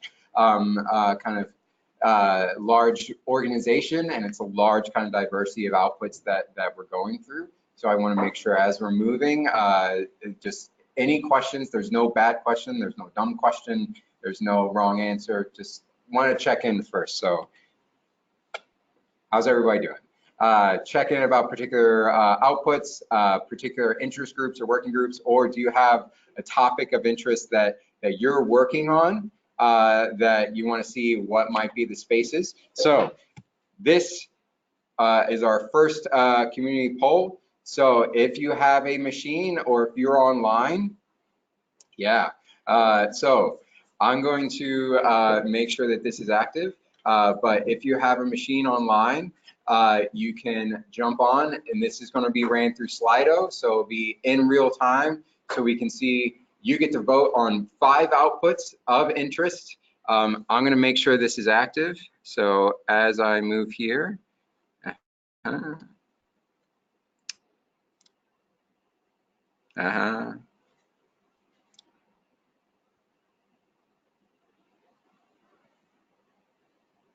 So I might have to do this on my other machine.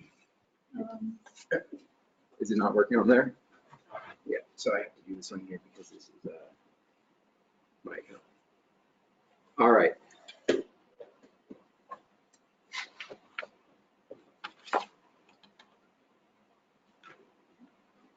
All right. So voting should now be open if all of you can access that. Mm-hmm. Yeah. The difficulty here is I won't be made presenter, so I'm not sure. I should. Shall I make you the presenter? You can make yourself. Yeah, I can make myself presenter. So. Nope. So, yes. Yes.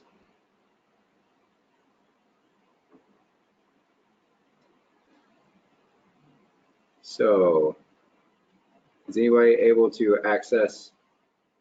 Oh, did I just close out? No. Sorry.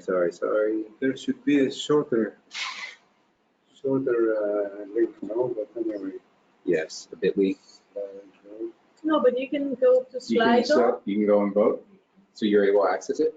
Yes. Yes. Yes. Let's see. Yes. So I recognize this is going to be a long one, and that's the point. So there's many outputs to scroll through there. So my hope would be as you're scrolling through those, it might jog your memory. So go under polls because it's the questions. Yes. So we're getting responses. Yes, we're getting responses. They're coming through. Slido is working. So as you're scrolling through, the hope would be this is going to jog your memory. I know that it's a lot that we just covered, and we can kind of go through and discuss individual ones currently now, as well as you can vote. This information would be really helpful for all of us as we're thinking through particular topics that might be implementable within your own work. So let's say 5 minutes, or if we need more time. What do you think? 5 to, okay. So how's everybody online doing? Can you access the poll? Yeah, the joys of self. By the way, short correction, there is another Fotis which is famous in RDA, which is Fotis Psammopoulos, who was the co-author that of was, one of the, but it's okay, yeah. I am very sorry to Fotis. All right, so I'm going to pull up this then.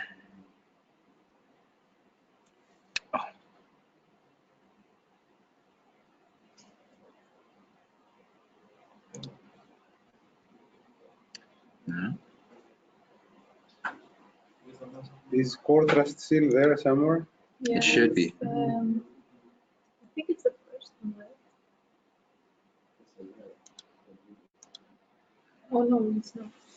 Core trust seal is not there? I'm asking, I don't know. Is it- It should be in I there. think it has another name.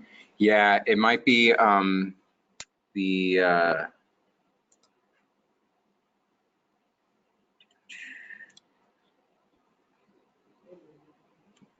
oh, that's why.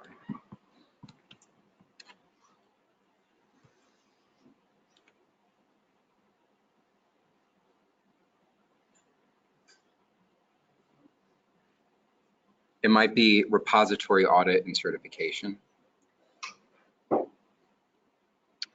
Probably should have capitalized. It's not in there.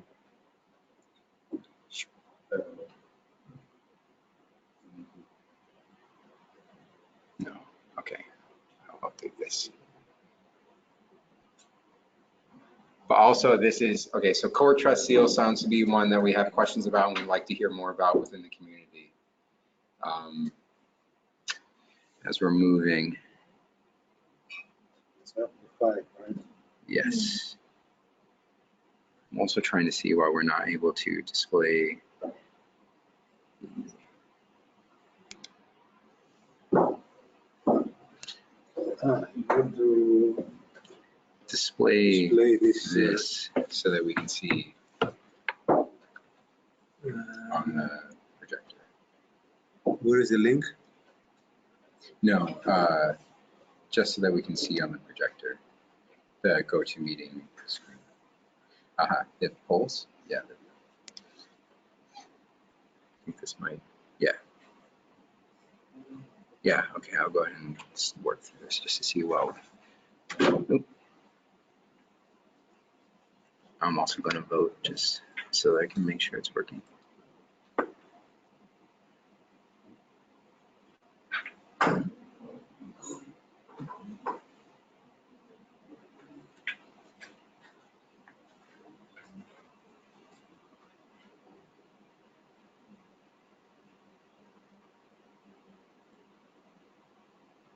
Yeah. I think it's really, we can do If you this one. select something, you see the results. Mhm. Good. Right.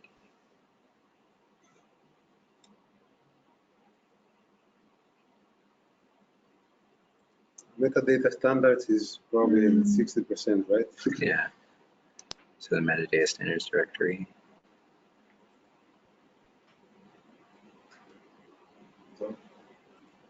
Alright.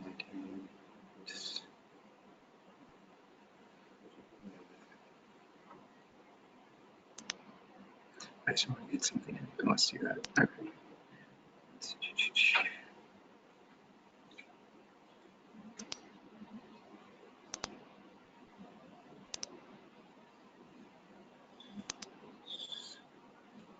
So do you want to, All right. are we skipping the Can we- break and go, we're going direct to the? No, I wanted to do this before the break. So, can we display this up on here? But, okay. So now I think is break time, correct? Yes. Yeah, probably it makes Yes. sense. Yeah, and we'll fix all Yeah. the issues. So how much time? I guess short lunch. so Short one, 40 and minutes, then, yeah. 45, call it. Sound good to you? Yeah, sure. Yeah, let's do it. So, we're gonna take a 45-minute break, but also I'll be out there, so if you have questions, good. All right, so I'll be out there and then we can discuss particular outputs so that we can start moving in breakout sections. Also, before we do that, I have another poll that I wanna leave up that is a little longer. So that we're going to talk about these pieces, but so break time, but first we're going to do this. So this is going to be an online forum surrounding RDA adoption that also frames some of the topics we're going to discuss in our next two breakouts. This I can leave up here whenever people want to revisit. So everybody's been able to access Slido. I'm going to leave this up for people online as well. this is going to frame some of the discussion that we have surrounding how we as Secretariat and kind of RDA can support the main helping you find, understand, and implement outputs within your own work, but then also framing some discussions about activities that we have ongoing and your existing barriers and needs. So how's that sound? Cool. So lunchtime, and then also thank you. Thank you very much. Yeah, so 45-minute break for the remote participants as well, and we'll be back. What time it will be? Around, yeah, so it's now 12 CT almost, so 12:45 CT. Okay, thank you. Are there any questions or comments or something? Should we make it an hour just for ease, or do you think that should be okay? All right, sounds good. What are questions?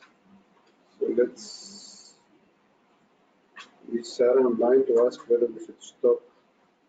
There are some questions. Yes, CTS is repository and audit and certification. So. Okay.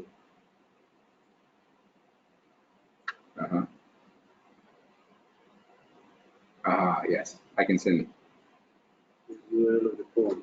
Yes. Yes, yes, yes. Yes. Looking through that right now. Which one? This one or the previous I'll one? share both. Both, okay. Yeah. So probably we can pause also the recording and then Yes. restart.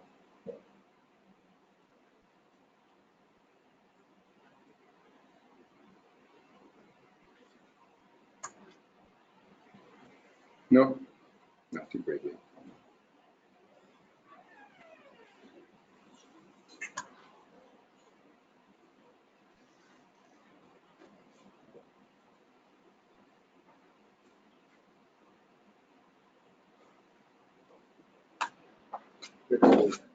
Let's pause here, right? Yeah. Should be okay. No. Maybe I should do it from Yeah, mine. you have to do it there. Or not. Or you're also an organizer. Stop recording, yeah. Okay. Okay. Oh, I did. Yeah, okay. So everybody can see my screen. Everybody's ready to go. All right. Good afternoon, morning, slash, whatever time it might be as you're watching this. All right. Good afternoon, everybody. Good lunch. That was delicious. Thank you again. How's everybody feeling? I know we had some interactive polls that were still live during our little break there. I was trying to make some rounds and talk with everybody as well, but how's everybody feeling in general? Good. Oh, mix. Good. Okay.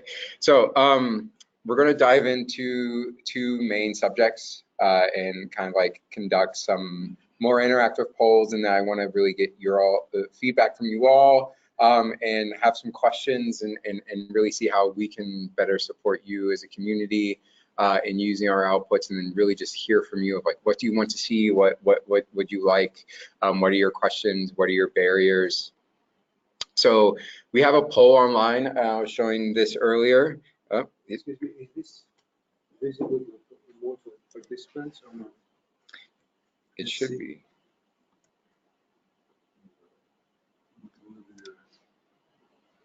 I see only your face, so apparently not. Oh, I didn't know your. See my face.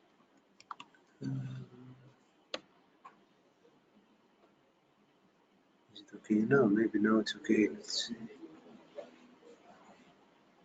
Yes. No, not sure.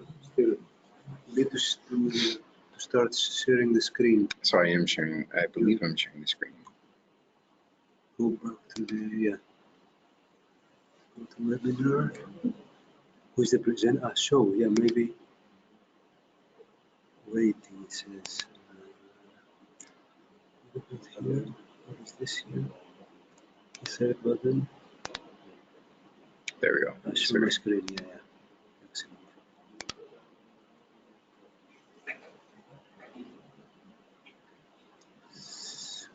So I think just as long as it's my screen. All right.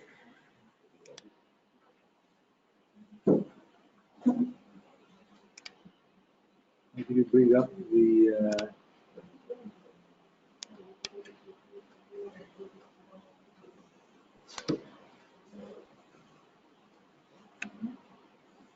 okay. All right. Okay. All right. So can everybody online see my screen and see the slides?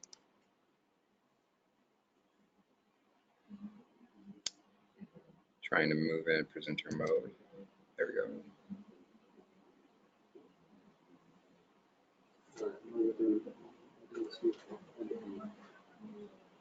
There we go. It's just a little slow. How do you,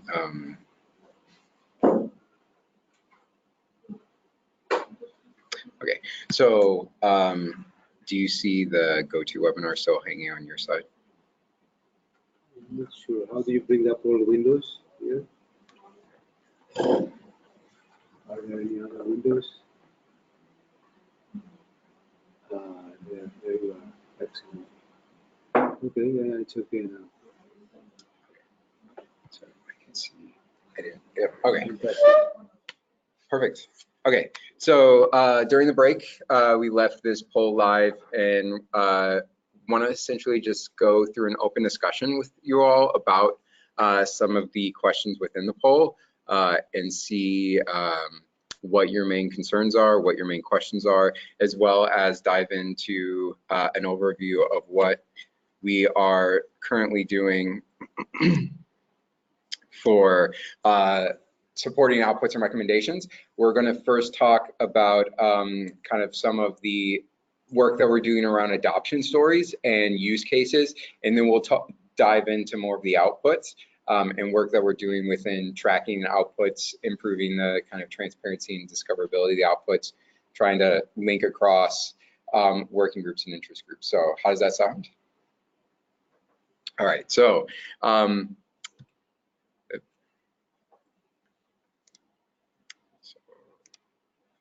okay, essentially this main question of what other information would be helpful in discovering and reusing outputs across working groups, so your own working groups or your own interest groups, or within your own work and your own research communities. We're going to look at some work that we're doing around the outputs and recommendations, meaning kind of trying to clarify them and synthesize them into easier to use work packages like 2-pagers or executive summaries. We also have some metadata schema, which we'll discuss, and then really just try and dive into what would be helpful for you. And then really these questions, which we'll take a quick poll in this as well, about essentially what are your current unserved needs, what might help you within your own work, and then how might RDA be of use in that, and then how can we better involve you in RDA? What are some of your questions about navigating and getting seated within RDA or connecting with groups that are of interest to you, and those sorts of things. So I wanted to demo essentially an activity that we have going on right now. We built, the main objective here is that currently many of our outputs are very, very useful, very impactful, but there is kind of a barrier to entry of trying to understand them very quickly and succinctly, and also trying to build something that is useful across different stakeholder groups. So say if you're a funder or you're a publisher or you're an individual researcher, trying to see how we can demonstrate this mission and purpose and impact of all the outputs for multiple different groups, as well as build essentially a quick start guide or a quick entry guide or an executive summary for the output, so that instead of tweezing through the entire output, which is very useful and I think most would be very helpful, how can we kind of give you a quick start guide for some of them? So we built some executive summaries for 4 of these outputs, which you should all have links to. But I'll also open these up and we can kind of look through them as well. So we'll see here. So no. So this is, wish I could be on there. We'll also dive in through. All right, so for those in the room, unfortunately, I think, oh, no, okay, we're good. Okay, so we're gonna take a little time.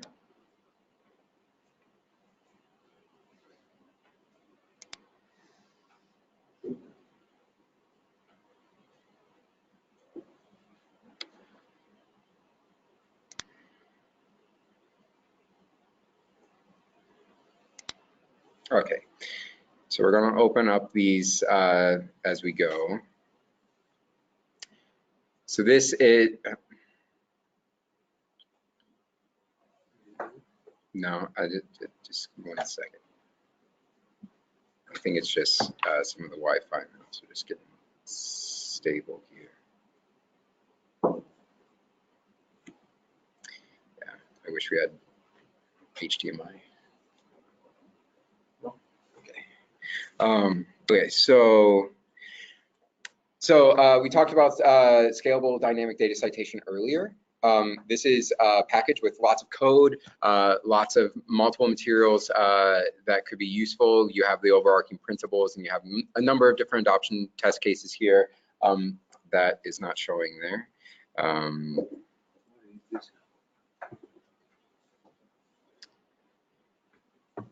All right, so does everybody have access to the slides? 1 second, I think I know they are. You are in presenter mode, so maybe if you go, where is it here? If you press escape. There we go. Oh, okay, there we go. This probably. It's the fun of being Mac dependent. There we go. Oh, okay, yeah, there we go. Okay, so everybody can see these now. Perfect. We've built some quick executive summaries for a couple different outputs. The scalable dynamic data citation principles, the summer schools for CODA and RDA. We have the early career professionals, as well as the legal interoperability principles. Essentially, these are quick overarching summaries and executive summaries to give you a quick start guide into how to understand these, instead of essentially going to the website, working with the working group and interest group, downloading the full output. That there is kind of like a large barrier there. So to give you an overview of a couple of these, you can see kind of a overview, a quick title, so you know who is the working group, what is the actual kind of, how is this related to RDA.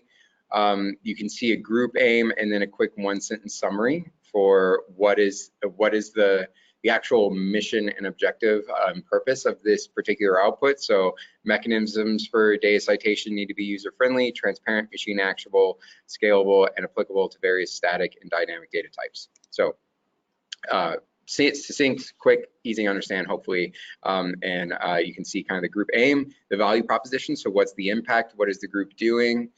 You can see quick links to the working group itself, the actual case statement, and some additional metadata regarding what type of recommendation it is in a DOI. So this way, if you access this and you want to cite the actual recommendation itself, you have all of that information readily available right there at your fingertips. We have some quick visualizations, which you saw earlier, for understanding the recommendation and output. I'm going to zoom in a little bit so you can all see a bit more.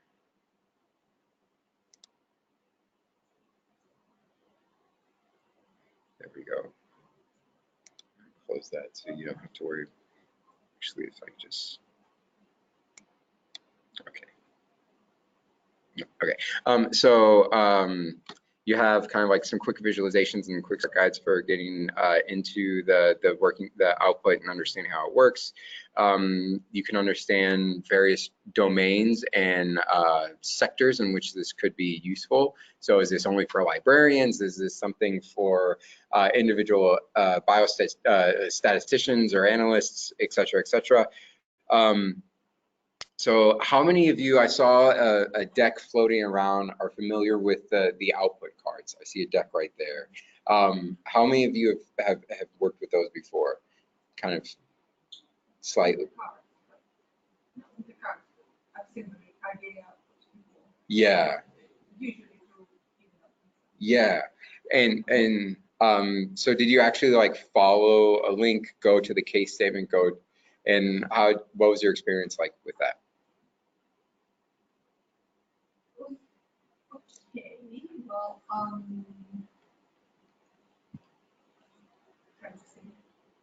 depends. Most of them were okay.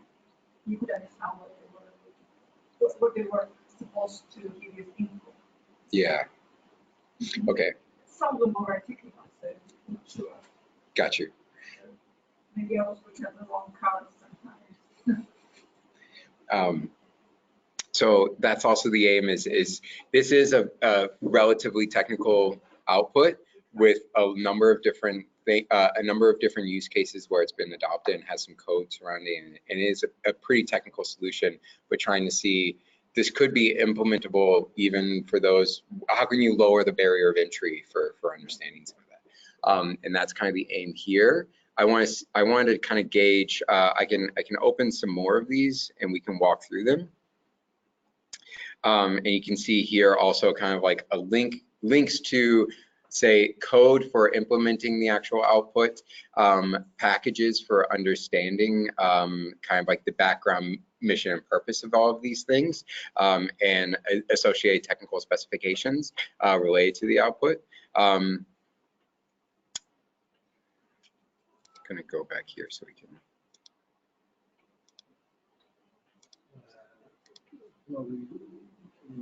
Yeah, opening now. There we go.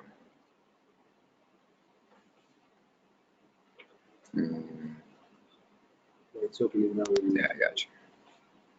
All right, I'm gonna open the rest of these just so that we can tag through them really quick. It's a bit slow, yeah, you have to wait. No worries. I have to change it now.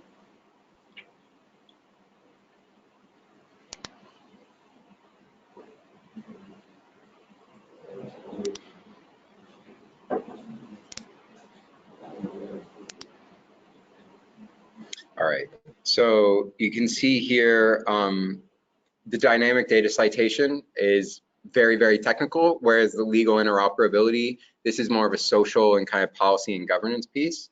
Trying to think through, I'm gonna zoom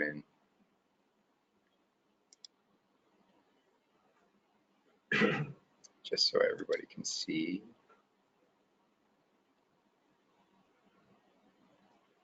Any questions on chat? Anything in the meantime?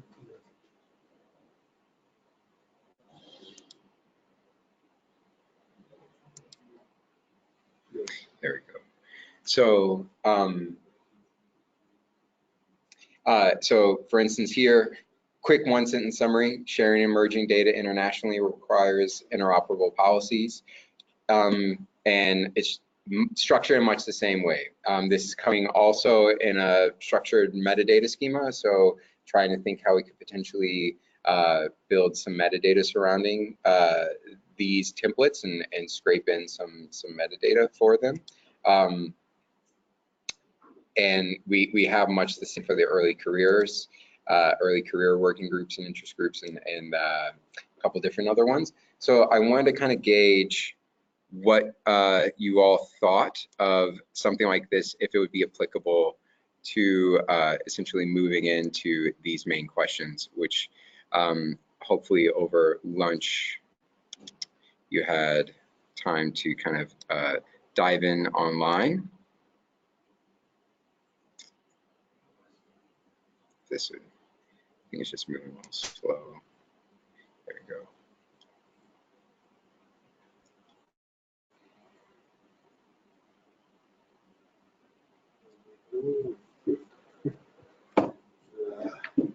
No worries. We got it. Yeah, yeah. It's coming. It's coming. It's just time. All right. All right. So I really want to have an open group discussion surrounding these questions that were in that web form, and really start diving in and thinking through how what barriers you face, because I know some of you have some understanding of RDA. We've now dove in and understand a bit more about the actual outputs themselves, and really just want to start here. So if you wanted to go and understand more about the outputs or find a new output, what would be your first route? What would be your first route of beginning that process? How in past have you learned about outputs or recommendations, and what usually are your main ways of getting entry into understanding the output? So the RDA website, we have plenaries, working groups, and interest groups. Do we have questions? Okay. Yes. Would more of these cards or kind of quick executive summaries be helpful? Did you learn about them through word of mouth or through interacting with working groups and interest group chairs? We're also organizing webinars and trainings, which I'll dive a bit more into, which we'll have some questions then about what particular topics would you be interested in. So maybe just a quick 5-minute discussion or a discussion about, for those of you that have accessed RDA outputs in past, it sounds like working group emails, you subscribe to a working group or an interest group, so you kind of have to be inside RDA already. Yeah. Yeah, I can tell you our story. Please. I don't know who initiated it. So, Well, I mean, maybe if you want to, I apologize for making you come here quick because we don't have a microphone, so people online. Yeah, so if people online can hear. Yeah, maybe over there should be fine. Yeah, so yeah. that you don't need. By the way, can you raise your hand if you are a member of RDA already to see how many Okay, of so you are we're already subscribed gonna to solve RDA? that later. Okay, not many. Okay. so So please do subscribe. Yeah, register with RDA. I don't know if we are already a member of RDA. Very likely we are, and it's a bit embarrassing if I don't know.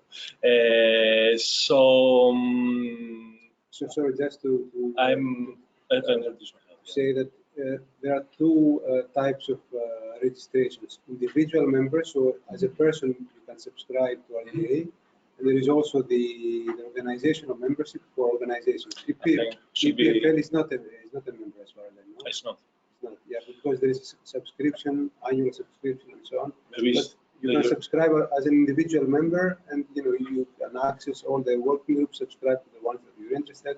So maybe you can introduce yourself and what organization. So yeah, so my name is Spyros Panos. I'm Greek. I used to work and I still collaborate with PFL in Lausanne.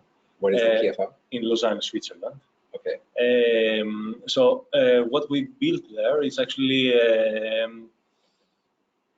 let's say, a repository for material science.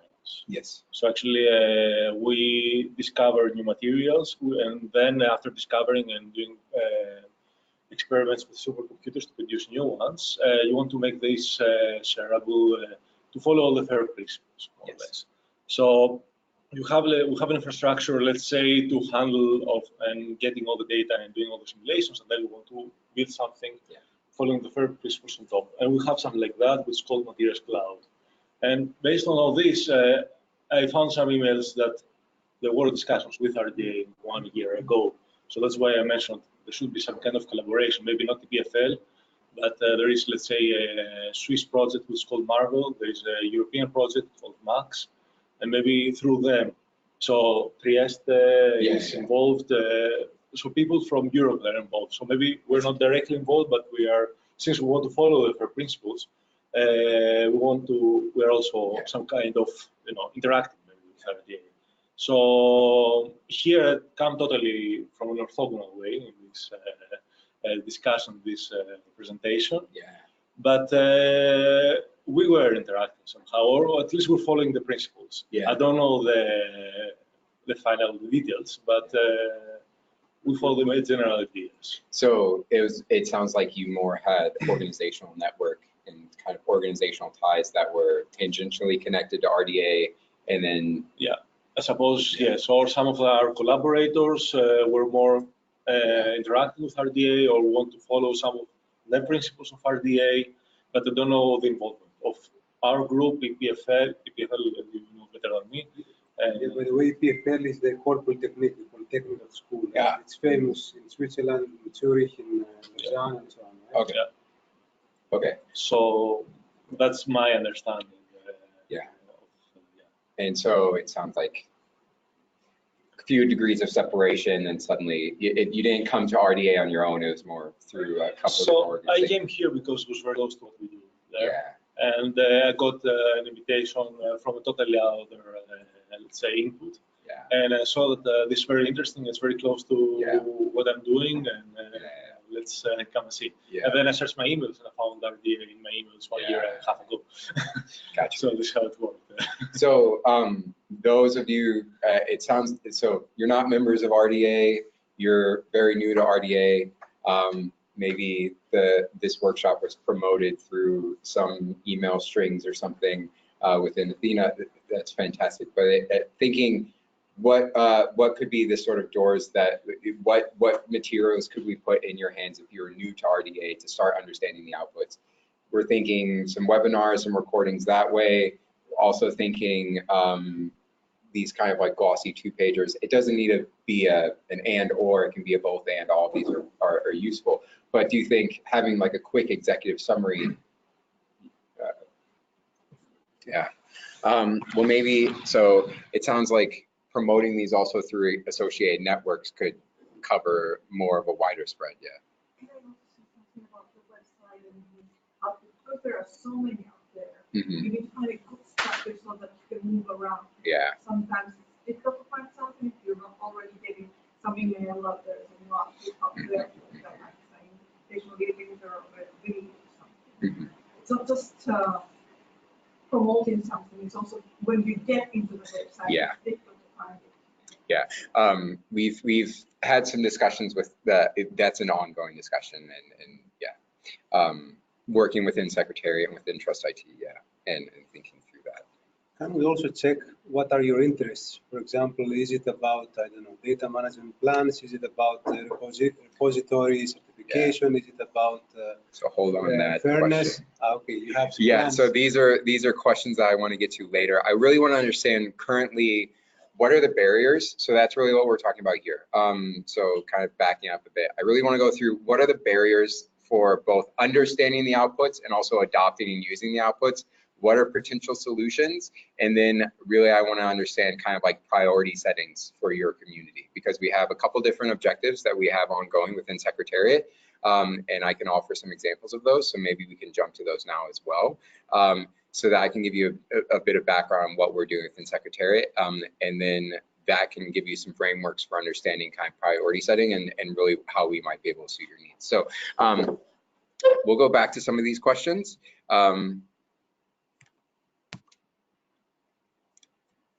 Yes, there we go. So let's move up here.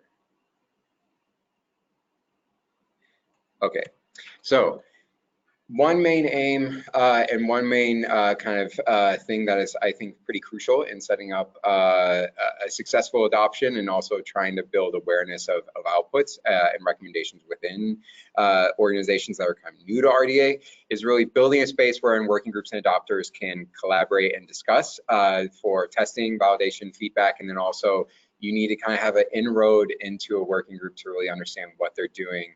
How could this output be helpful? I think maybe presentations such as this could be useful in workshops, but really thinking of other ways of building that sort of feedback loop between working groups, existing adopters that are in the space of continuing to work with an output, and then potential new adopters to understand how that's useful. So we have adoption stories. We're packaging those for wider output, but then we've also ran some successful adoption focused webinars. So this is a process that discusses how we kind of receive adoption stories from the community, how we write them and produce them and package them and then promote them outside. These are some existing trainings and workshops and webinars that we've ran, some of which have been domain centric So we ran one within the health sciences focused on reproducibility of health research. And we also are running kind of more broad, what are the RDA outputs, how can they be useful and adoptable, much similar to the kind of presentation that you saw earlier. And then thinking about how we might be able to run more webinars and workshops such as this to really have the most impact or suit the most needs. So that's one way in which we're trying to do this. We host them in a couple different time zones because we're international. So we want to make sure that we're kind of covering as wide of an audience as possible, that then we record them, package them online, ship them out, and I think it's pretty helpful that way as well. In addition to this, we have standardized metadata surrounding the adoption templates or the output templates. So you heard about and you saw some of the existing output kind of executive summaries. Behind that is a schema for trying to package and standardize what is the working group aim and mission, how does it align with existing outputs and recommendations and working groups and interest groups, what could be kind of a way of documenting the purpose of the output, how do you package this and make it a bit more citable, and then take that information in that metadata schema, wrap it into maybe a quick executive summary. We also are building metrics for monitoring how frequently our outputs are downloaded, accessed, and cited, but you can't cite that which is not citable, so trying to think kind of from both directions. How do we improve the citability of our outputs? So if you, as people new to RDA, are using recommendations and outputs in your work, how do you know how to cite it and give the appropriate credit? And then also, how do we make sure that outputs are citable and that we can track that? In addition, the main goal really is building that space where you can share lessons learned and really make a clear path for interacting with working groups. I want to make sure we did that poll on outputs of main interest, so we can go back to that because the next one will really be potential webinars that we have coming up. I want to get some interactive feedback there as well. We have potential webinars coming up that we have people that are, and we want to see which ones would you be most interested in seeing on a broader topic. So maybe we can dive back into this Slido and look at some particular outputs and discuss those in a bit more detail, and then we'll dive into, okay, so people voted. Thank you so much for those online also that voted. Everybody can see them. Okay, so that's up. Everybody can see kind of general interest. So we have the metadata standards directory, yay metadata. So for those who voted for this, maybe general questions. What might be your main interest in use of the metadata standards directory? Would you use it for crosswalking metadata, finding appropriate metadata?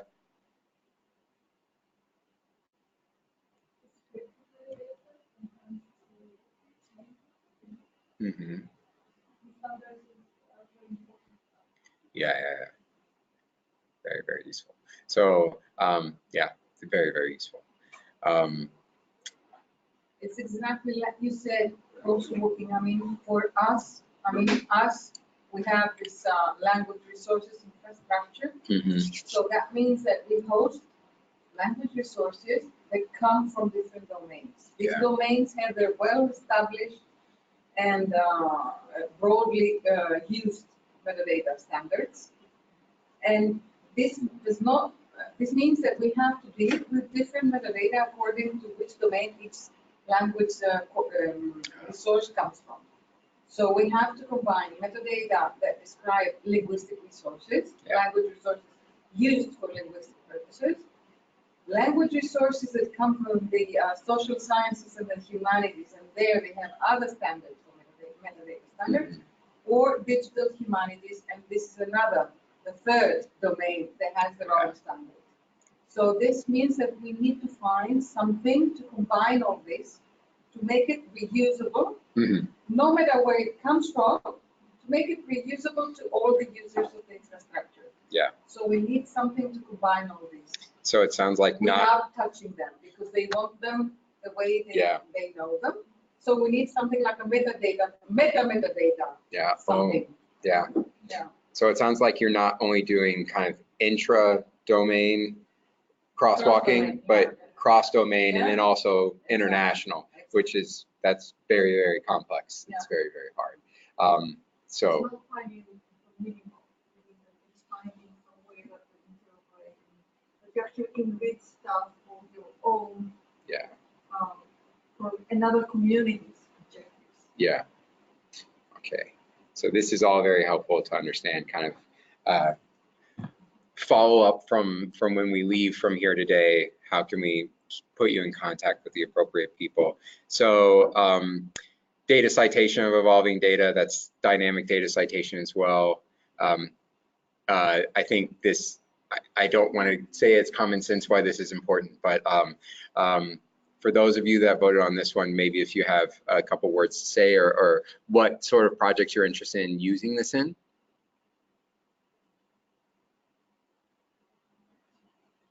Can you repeat the question? Yeah, for data citation of evolving data, if you vote for this, maybe what is your interest? Do you plan on using it in a particular project or? Well, the point is that we have this research infrastructure and we need to ask people to sign the data. Yeah. To know how to guide them to properly cite the data sets themselves. Plus, now it's evolving with the virtual collections, dynamic, that we need to also be able to implement that. Yeah. We're not there yet. Yeah. So this is something new for us, and we need to see how to. Yeah. Got you. Yeah. But one point is, yeah.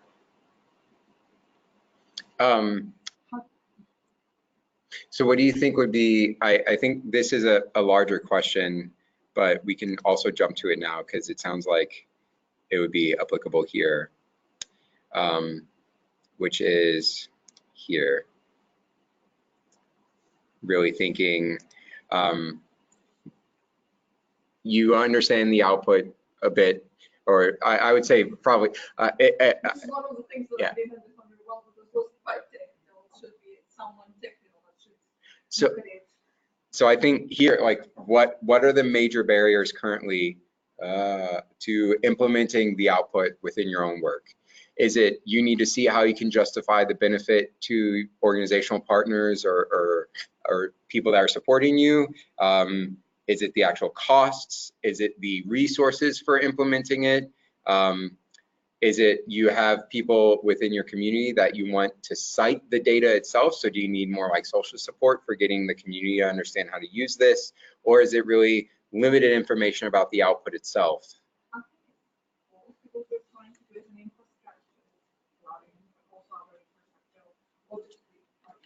We're trying to persuade people, researchers, to actually cite data sets, not just the publication, but the so that's very important. Yes. So, this is something nice, and this is something we can do.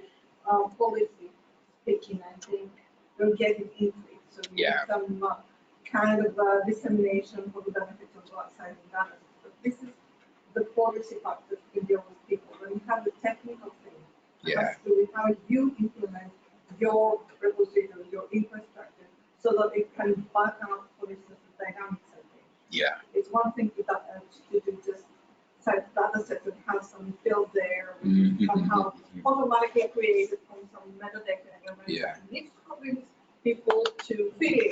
Yeah. So this is quite complex. Yeah. It's not just persuading them. You need to actually tell them, when you describe your data set, you have to put these elements so that we can actually do that. And then on top of that, you get another technical level, which is the dynamic, which is building for the future.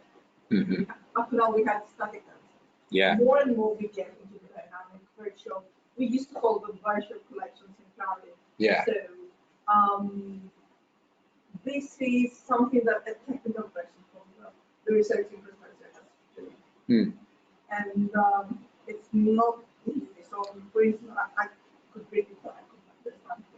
So it's all of the above, it sounds like. Yeah, and then you need to find, because you're changing your reporting, you need to also persuade stakeholders to finance the technical change.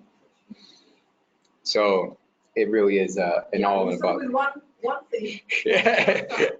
All the dominoes fall. Any other comments or thoughts on this, on those that might be interested in using particular barriers or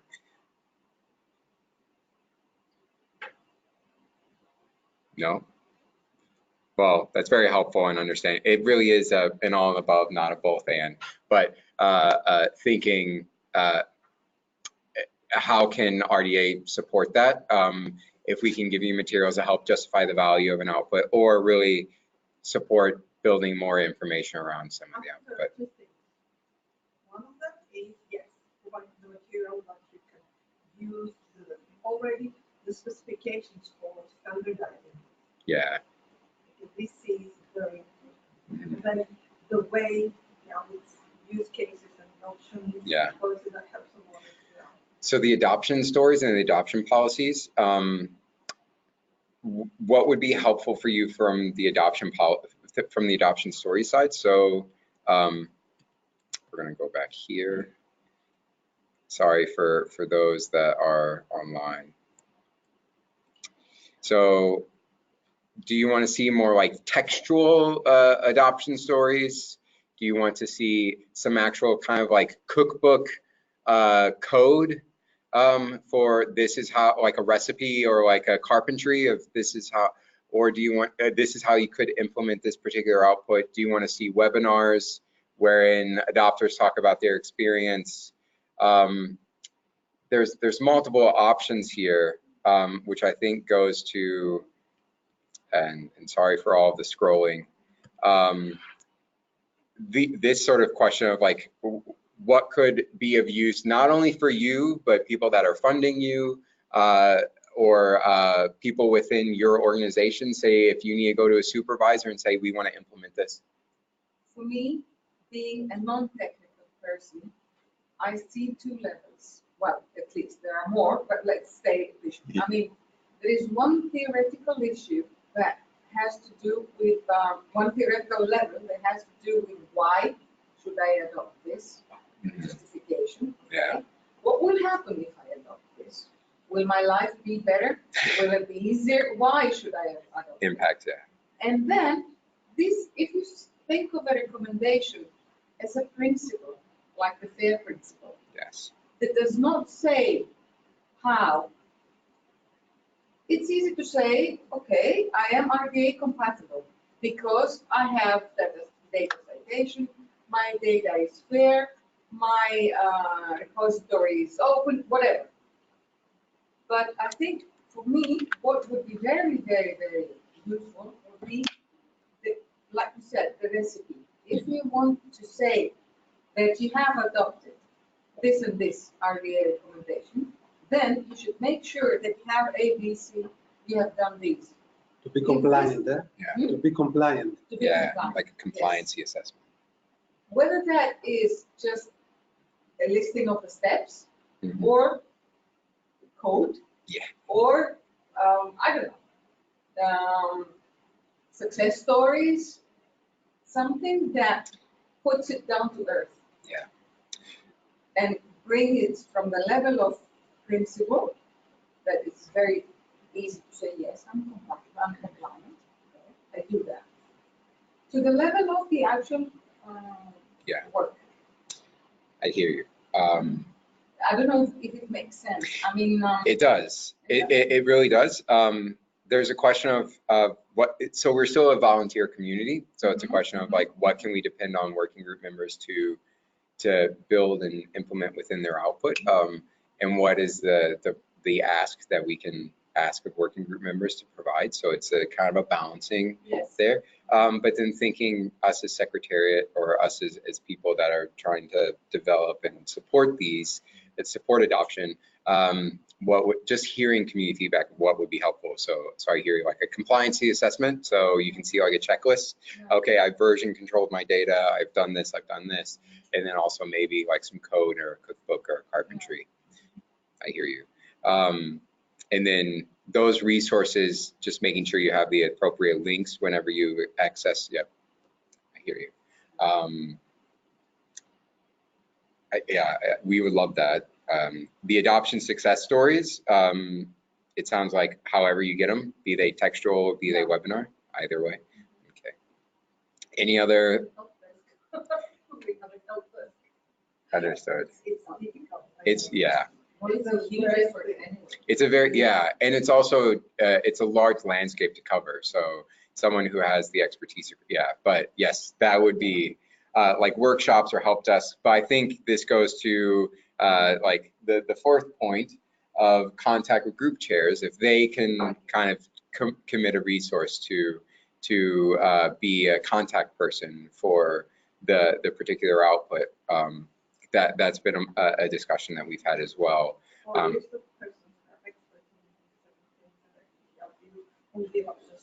Yeah. Yeah. Yeah. Okay, that makes sense as well.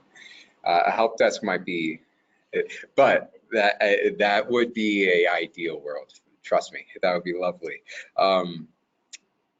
Any other thoughts? Any other struggles or things? I mean, many of you are in multiple different stages, so maybe while we have time, Fotis, I know some people have to run, so 3:30. So before we jump into, there's a couple different polls about could we go around the room and maybe do like an introduction of like everybody's research background? Maybe we should have done that in the beginning. That would have been nice. I should have thought of that. But what are the current projects that you might be working on, or where are you currently? I more or less give you. Yeah. Maybe just go ahead and. So. And your name also. Yes. This is the domain, yeah. Your name. My name is Spiros Vanos. So I'm computer scientist. So should I say the background? Should I say the last work? What would you like? Maybe a project. Project. Yeah, the project, the latest project, which actually related to all these things, like building a repository of materials. So the group and let's say the community is actually doing high throughput simulations of new materials. So it's like simulations on HPCs. And what we're doing there is like having infrastructure of, let's say, submitting, getting back the work, but also keeping the full provenance of what's done. So it's exactly what you saw with the clock. So we have the elements, we want to know how these are combined. We talk about data provenance, we talk about logical provenance, which are workflows on top of all these things that organize how all these things are combined, right? And that's one part, and this is the lower level part in quotation marks. The upper level is actually giving a tool, an online tool to, let's say, store your data, share your data, put the data that you have, for example, on a paper with the DOI, you know, to reference the data. It's actually all these fair principles. There are also lectures online, and there are also even tools in order to conduct your own experiments or let's say some calculations that are with an HPC behind, and it's a bigger story. So that's the project now is like you know, it's 5 years old or something like that, and these are things that are online, and the main idea was actually to follow all these principles. So I think this was the reason why we also interacted with RDA in the past to be compliant with all these. Understood. Yes, we'll go this way and then move back up. And how's that sound? So I'm Anthony Juehne, I work at ATHENA, and things for processes. I'm working on various projects that have to do with research infrastructure. So the ones that I'm working on right now are Clary. This is one for and the European language resource, the European language grid. Therefore, about sharing language resources and language technologies, tools and services that we use for processing language resources, language data. And one of them currently is for digital humanities, the other one is more into industrial stuff, into providing language technologies for the industry, let's say. So I mainly work with metadata and metadata based. Okay. You have to know a little bit about the whole thing about the whole landscape of infrastructure. Yeah. So my involvement with RDA was to check all of these policies and strategies and how we can reuse them. Some of them I think were already compliant with, even before RDA came there, even with fair things, more or less did something. But it's nice to have all the recommendations and check that they are actually compliant. Yeah. Make sure that you have them and make sure that you also have your researchers. Yeah. Okay. I hear you on the compliance check. Yeah. So I'm Anthony Juehne. I'm a PhD candidate working on healthcare informatics. Ooh. And I'm particularly interested in interoperability in healthcare. Oh, yes. But I'm here regarding RDA. Yeah. Perfect. If you have health and questions, do let me know. And we can either talk offline or in here as well. But perfect. Anybody?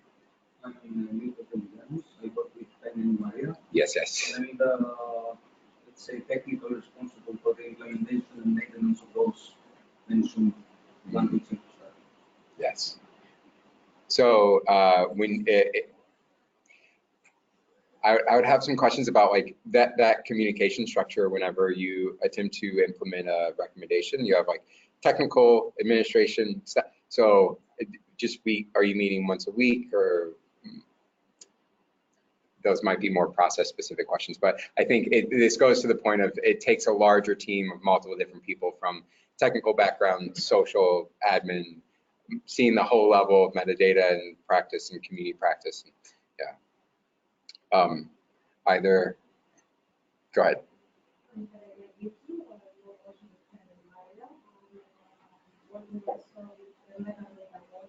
Yeah. Perfect. Yes. Nice. Nice. I like, yeah, everybody clusters together. Please. Please. I'm Indra. I just started working and I just graduated. Congratulations. So I don't know. I'm working today. Perfect. Welcome. Congratulations. That's a big deal. Yeah. Ellie, I did.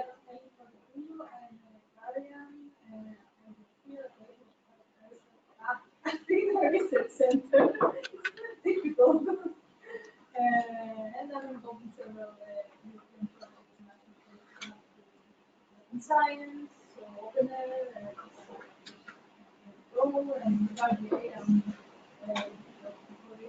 Philippines, Helix, which is the data services. Yeah. We are very proud of it, so everybody we're trying to make use of it. And actually, this is where the slides will be uploaded for everyone that wanted to know. Yeah. In Zenodo? No, Helix. In Helix. National Okay. data service. Okay, so we'll also mint them in Zenodo and make sure they have a DOI as well. So I think making sure that we're not duplicating, but that'd be great. Thank you. For real, can't, yeah. And also what you're doing in the early career group, fantastic. So we'll start in back up.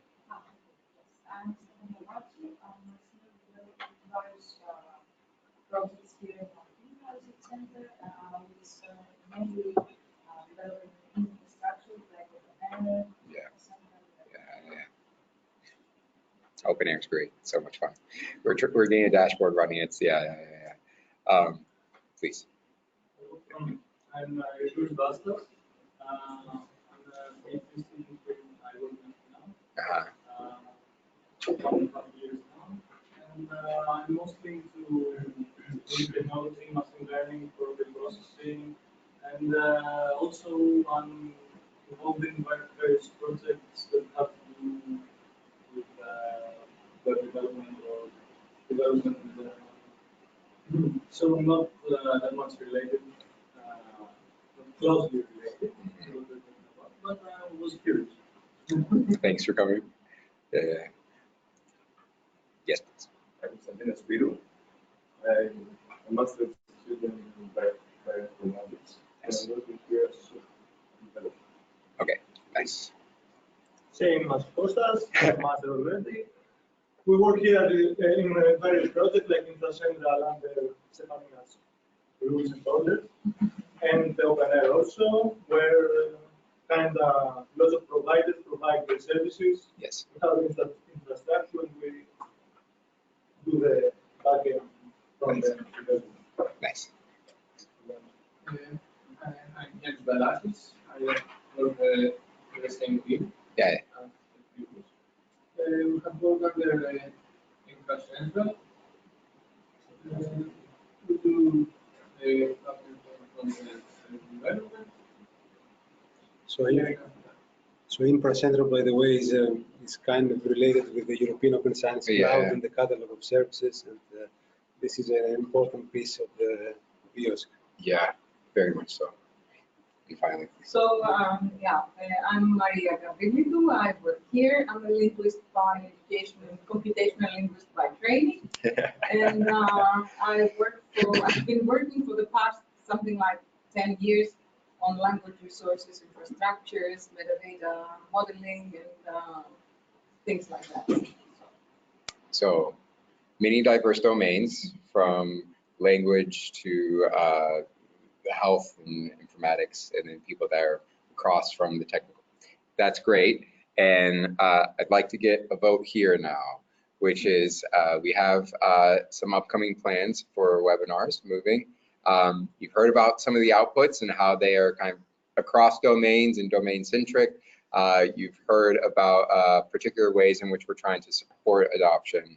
I would love to continue talking with you all day. I'll be here for a while. So, but what I'd love to hear is we're building some strategy out for promotion of outputs, and webinars are kind of top on the list, as well as kind of building out some more of those. It sounds like those executive summaries are useful.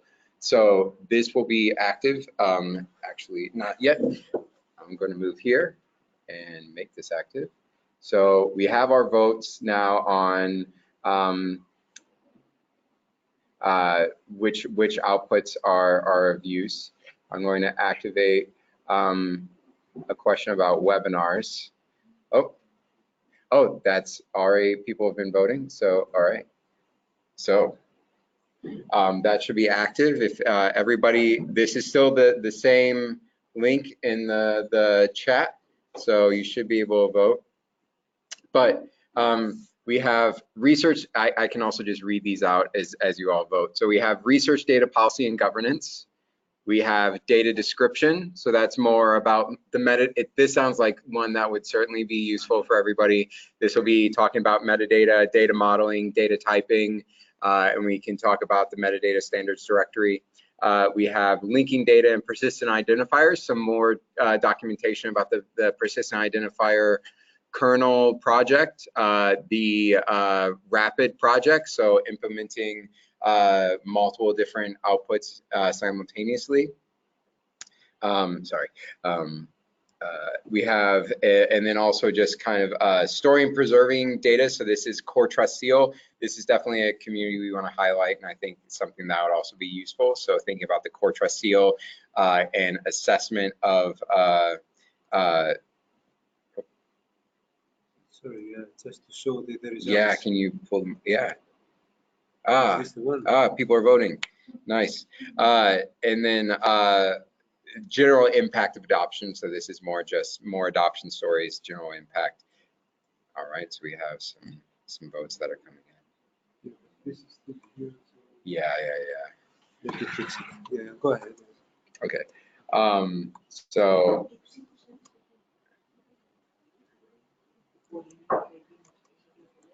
So in addition, these polls will be active for a week, so we'll be able to get feedback throughout the week. So I wanted to try and provide like some interactive live time feedback so we can bridge some discussion, but I also know people have some other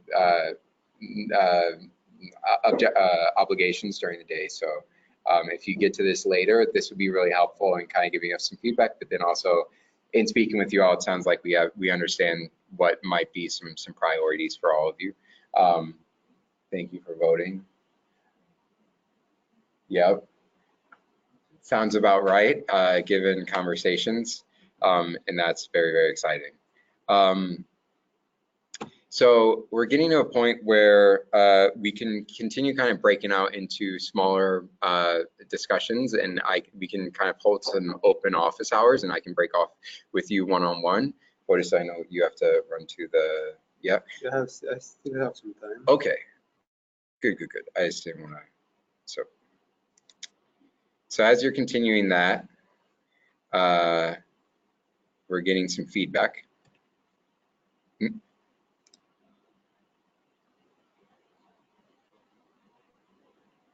I think what we also need to cover, we did this. Sounds like an and or and all of the above. This is really the next question.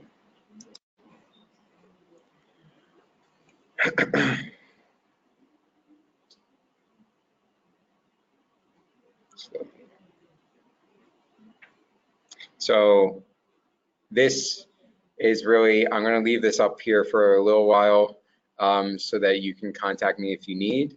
And then you can also access, you can also access some links that might be helpful. So really, it sounds like we can definitely move forward in recording some webinars, building more of those executive summaries.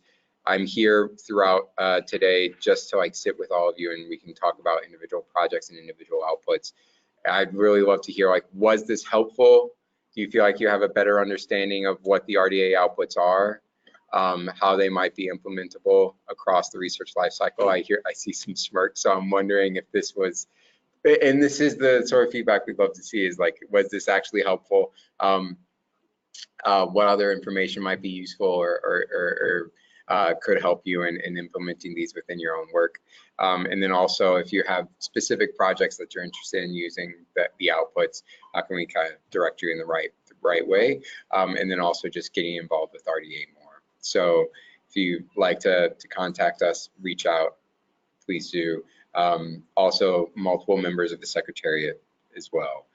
So that's my email, but then also FOTUS or the Secretariat or the RDA website, you can see an inquiries list where you can contact us through that. So please do reach out anytime. And then it looks like we're still getting some votes. Data description, storing and preserving data are currently winning. So repository management and then metadata, everybody's gotta love the metadata, so I think that's great. I would love to do a webinar on the metadata standards directory or some things like that. And then we talked about barriers today. We talked about your current priorities of where you see those barriers. There is that adoption poll online that we've walked through that. And then I'd love to see, we have another kind of interactive poll which is diving in more to barriers, which I think we can maybe have some discussions about as well. But currently, I just also want to open it up to see what questions you have about, and this could be even about the metadata standards directory or about the metadata work that's ongoing within RDA. Any other questions? I mean, the aim is to get some feedback and work together. So, yeah.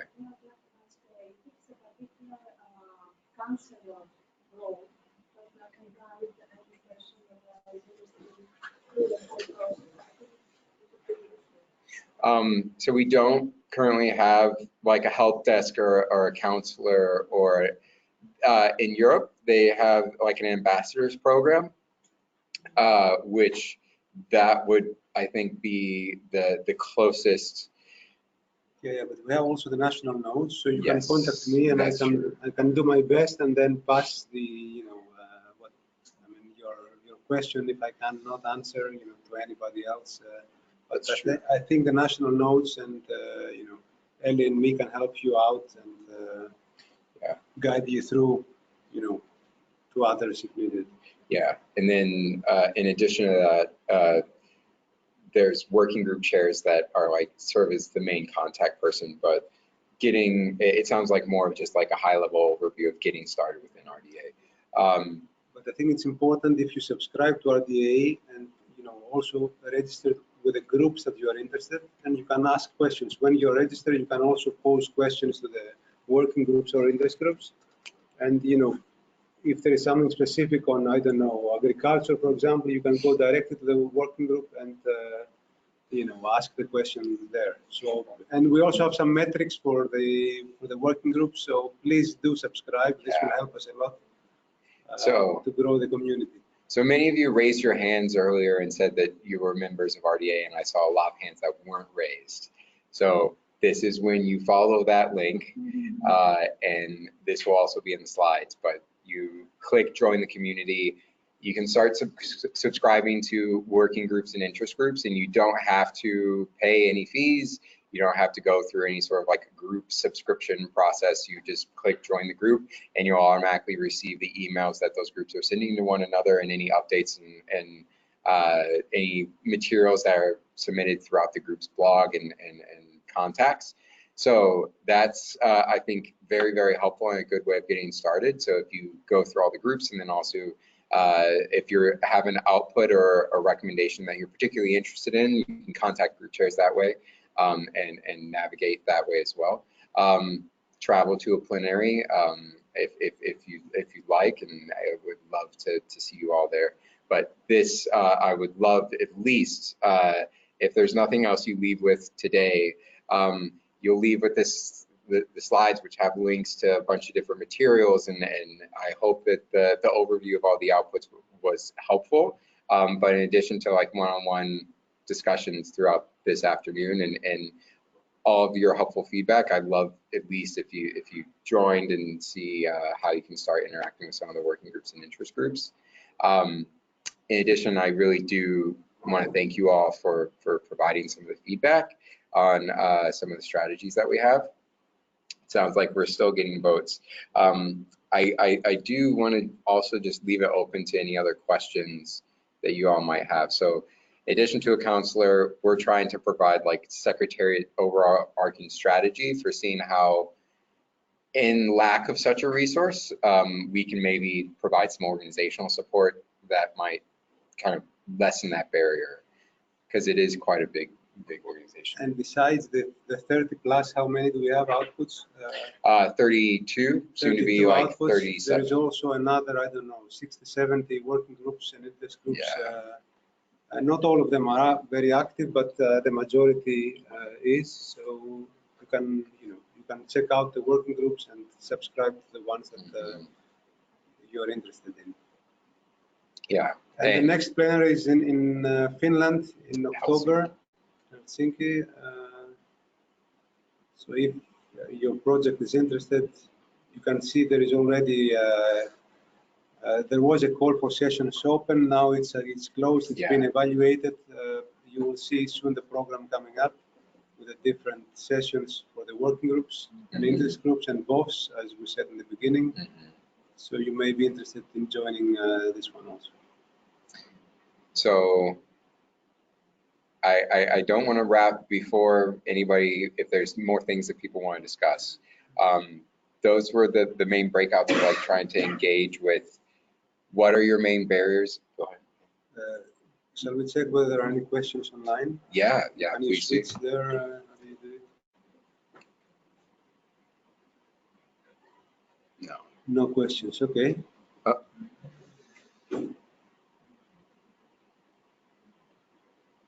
Godan, we have yes. Oh, we have a representative from Godan,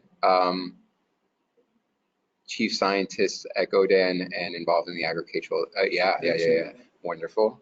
Thank you so much, Sushit. I want to make sure if there are any questions online before we kind of move into final phases of wrapping, or any other questions in general. Any other comments or feedback regarding any outputs or questions? So we'll leave that open. Or any other questions from the audience before we close? In general, how was this helpful in providing some insights into what else would you have liked to see?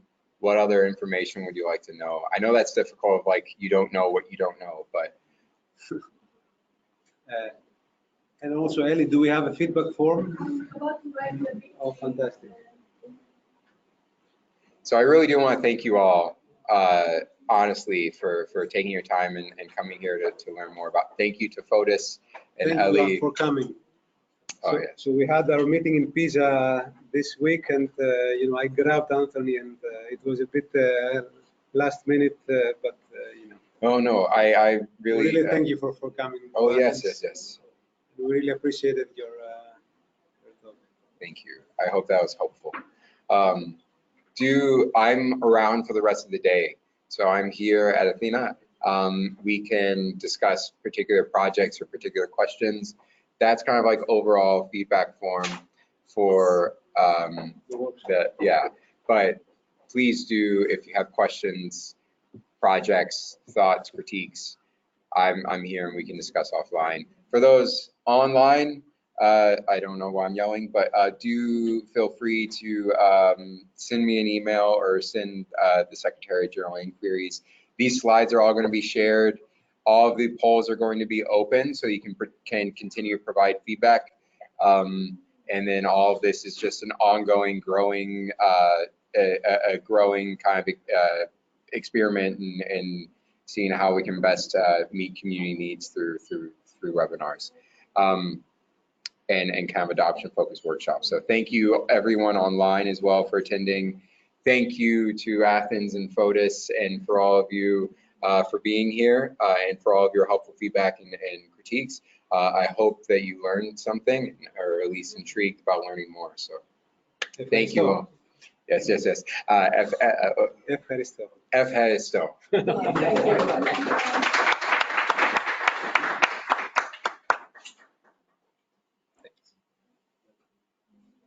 So we'll go, stop recording here.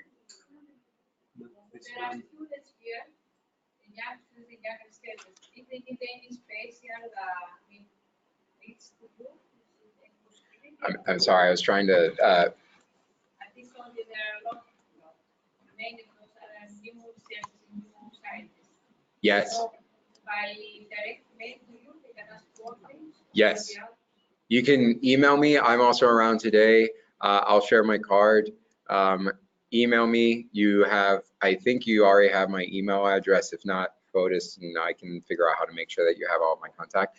Also, direct to the early career interest group. They also provide some resources. Ellie? Yes, Nodes.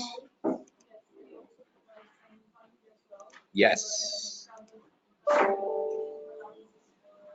Plenaries. Yes. Yes.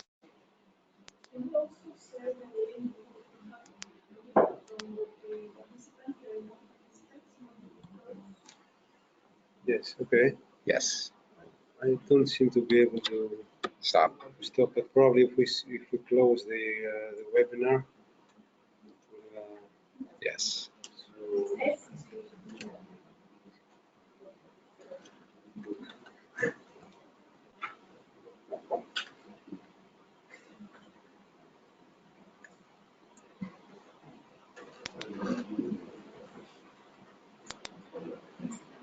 So this is 308, huh?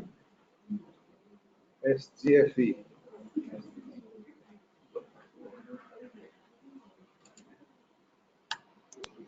Questions?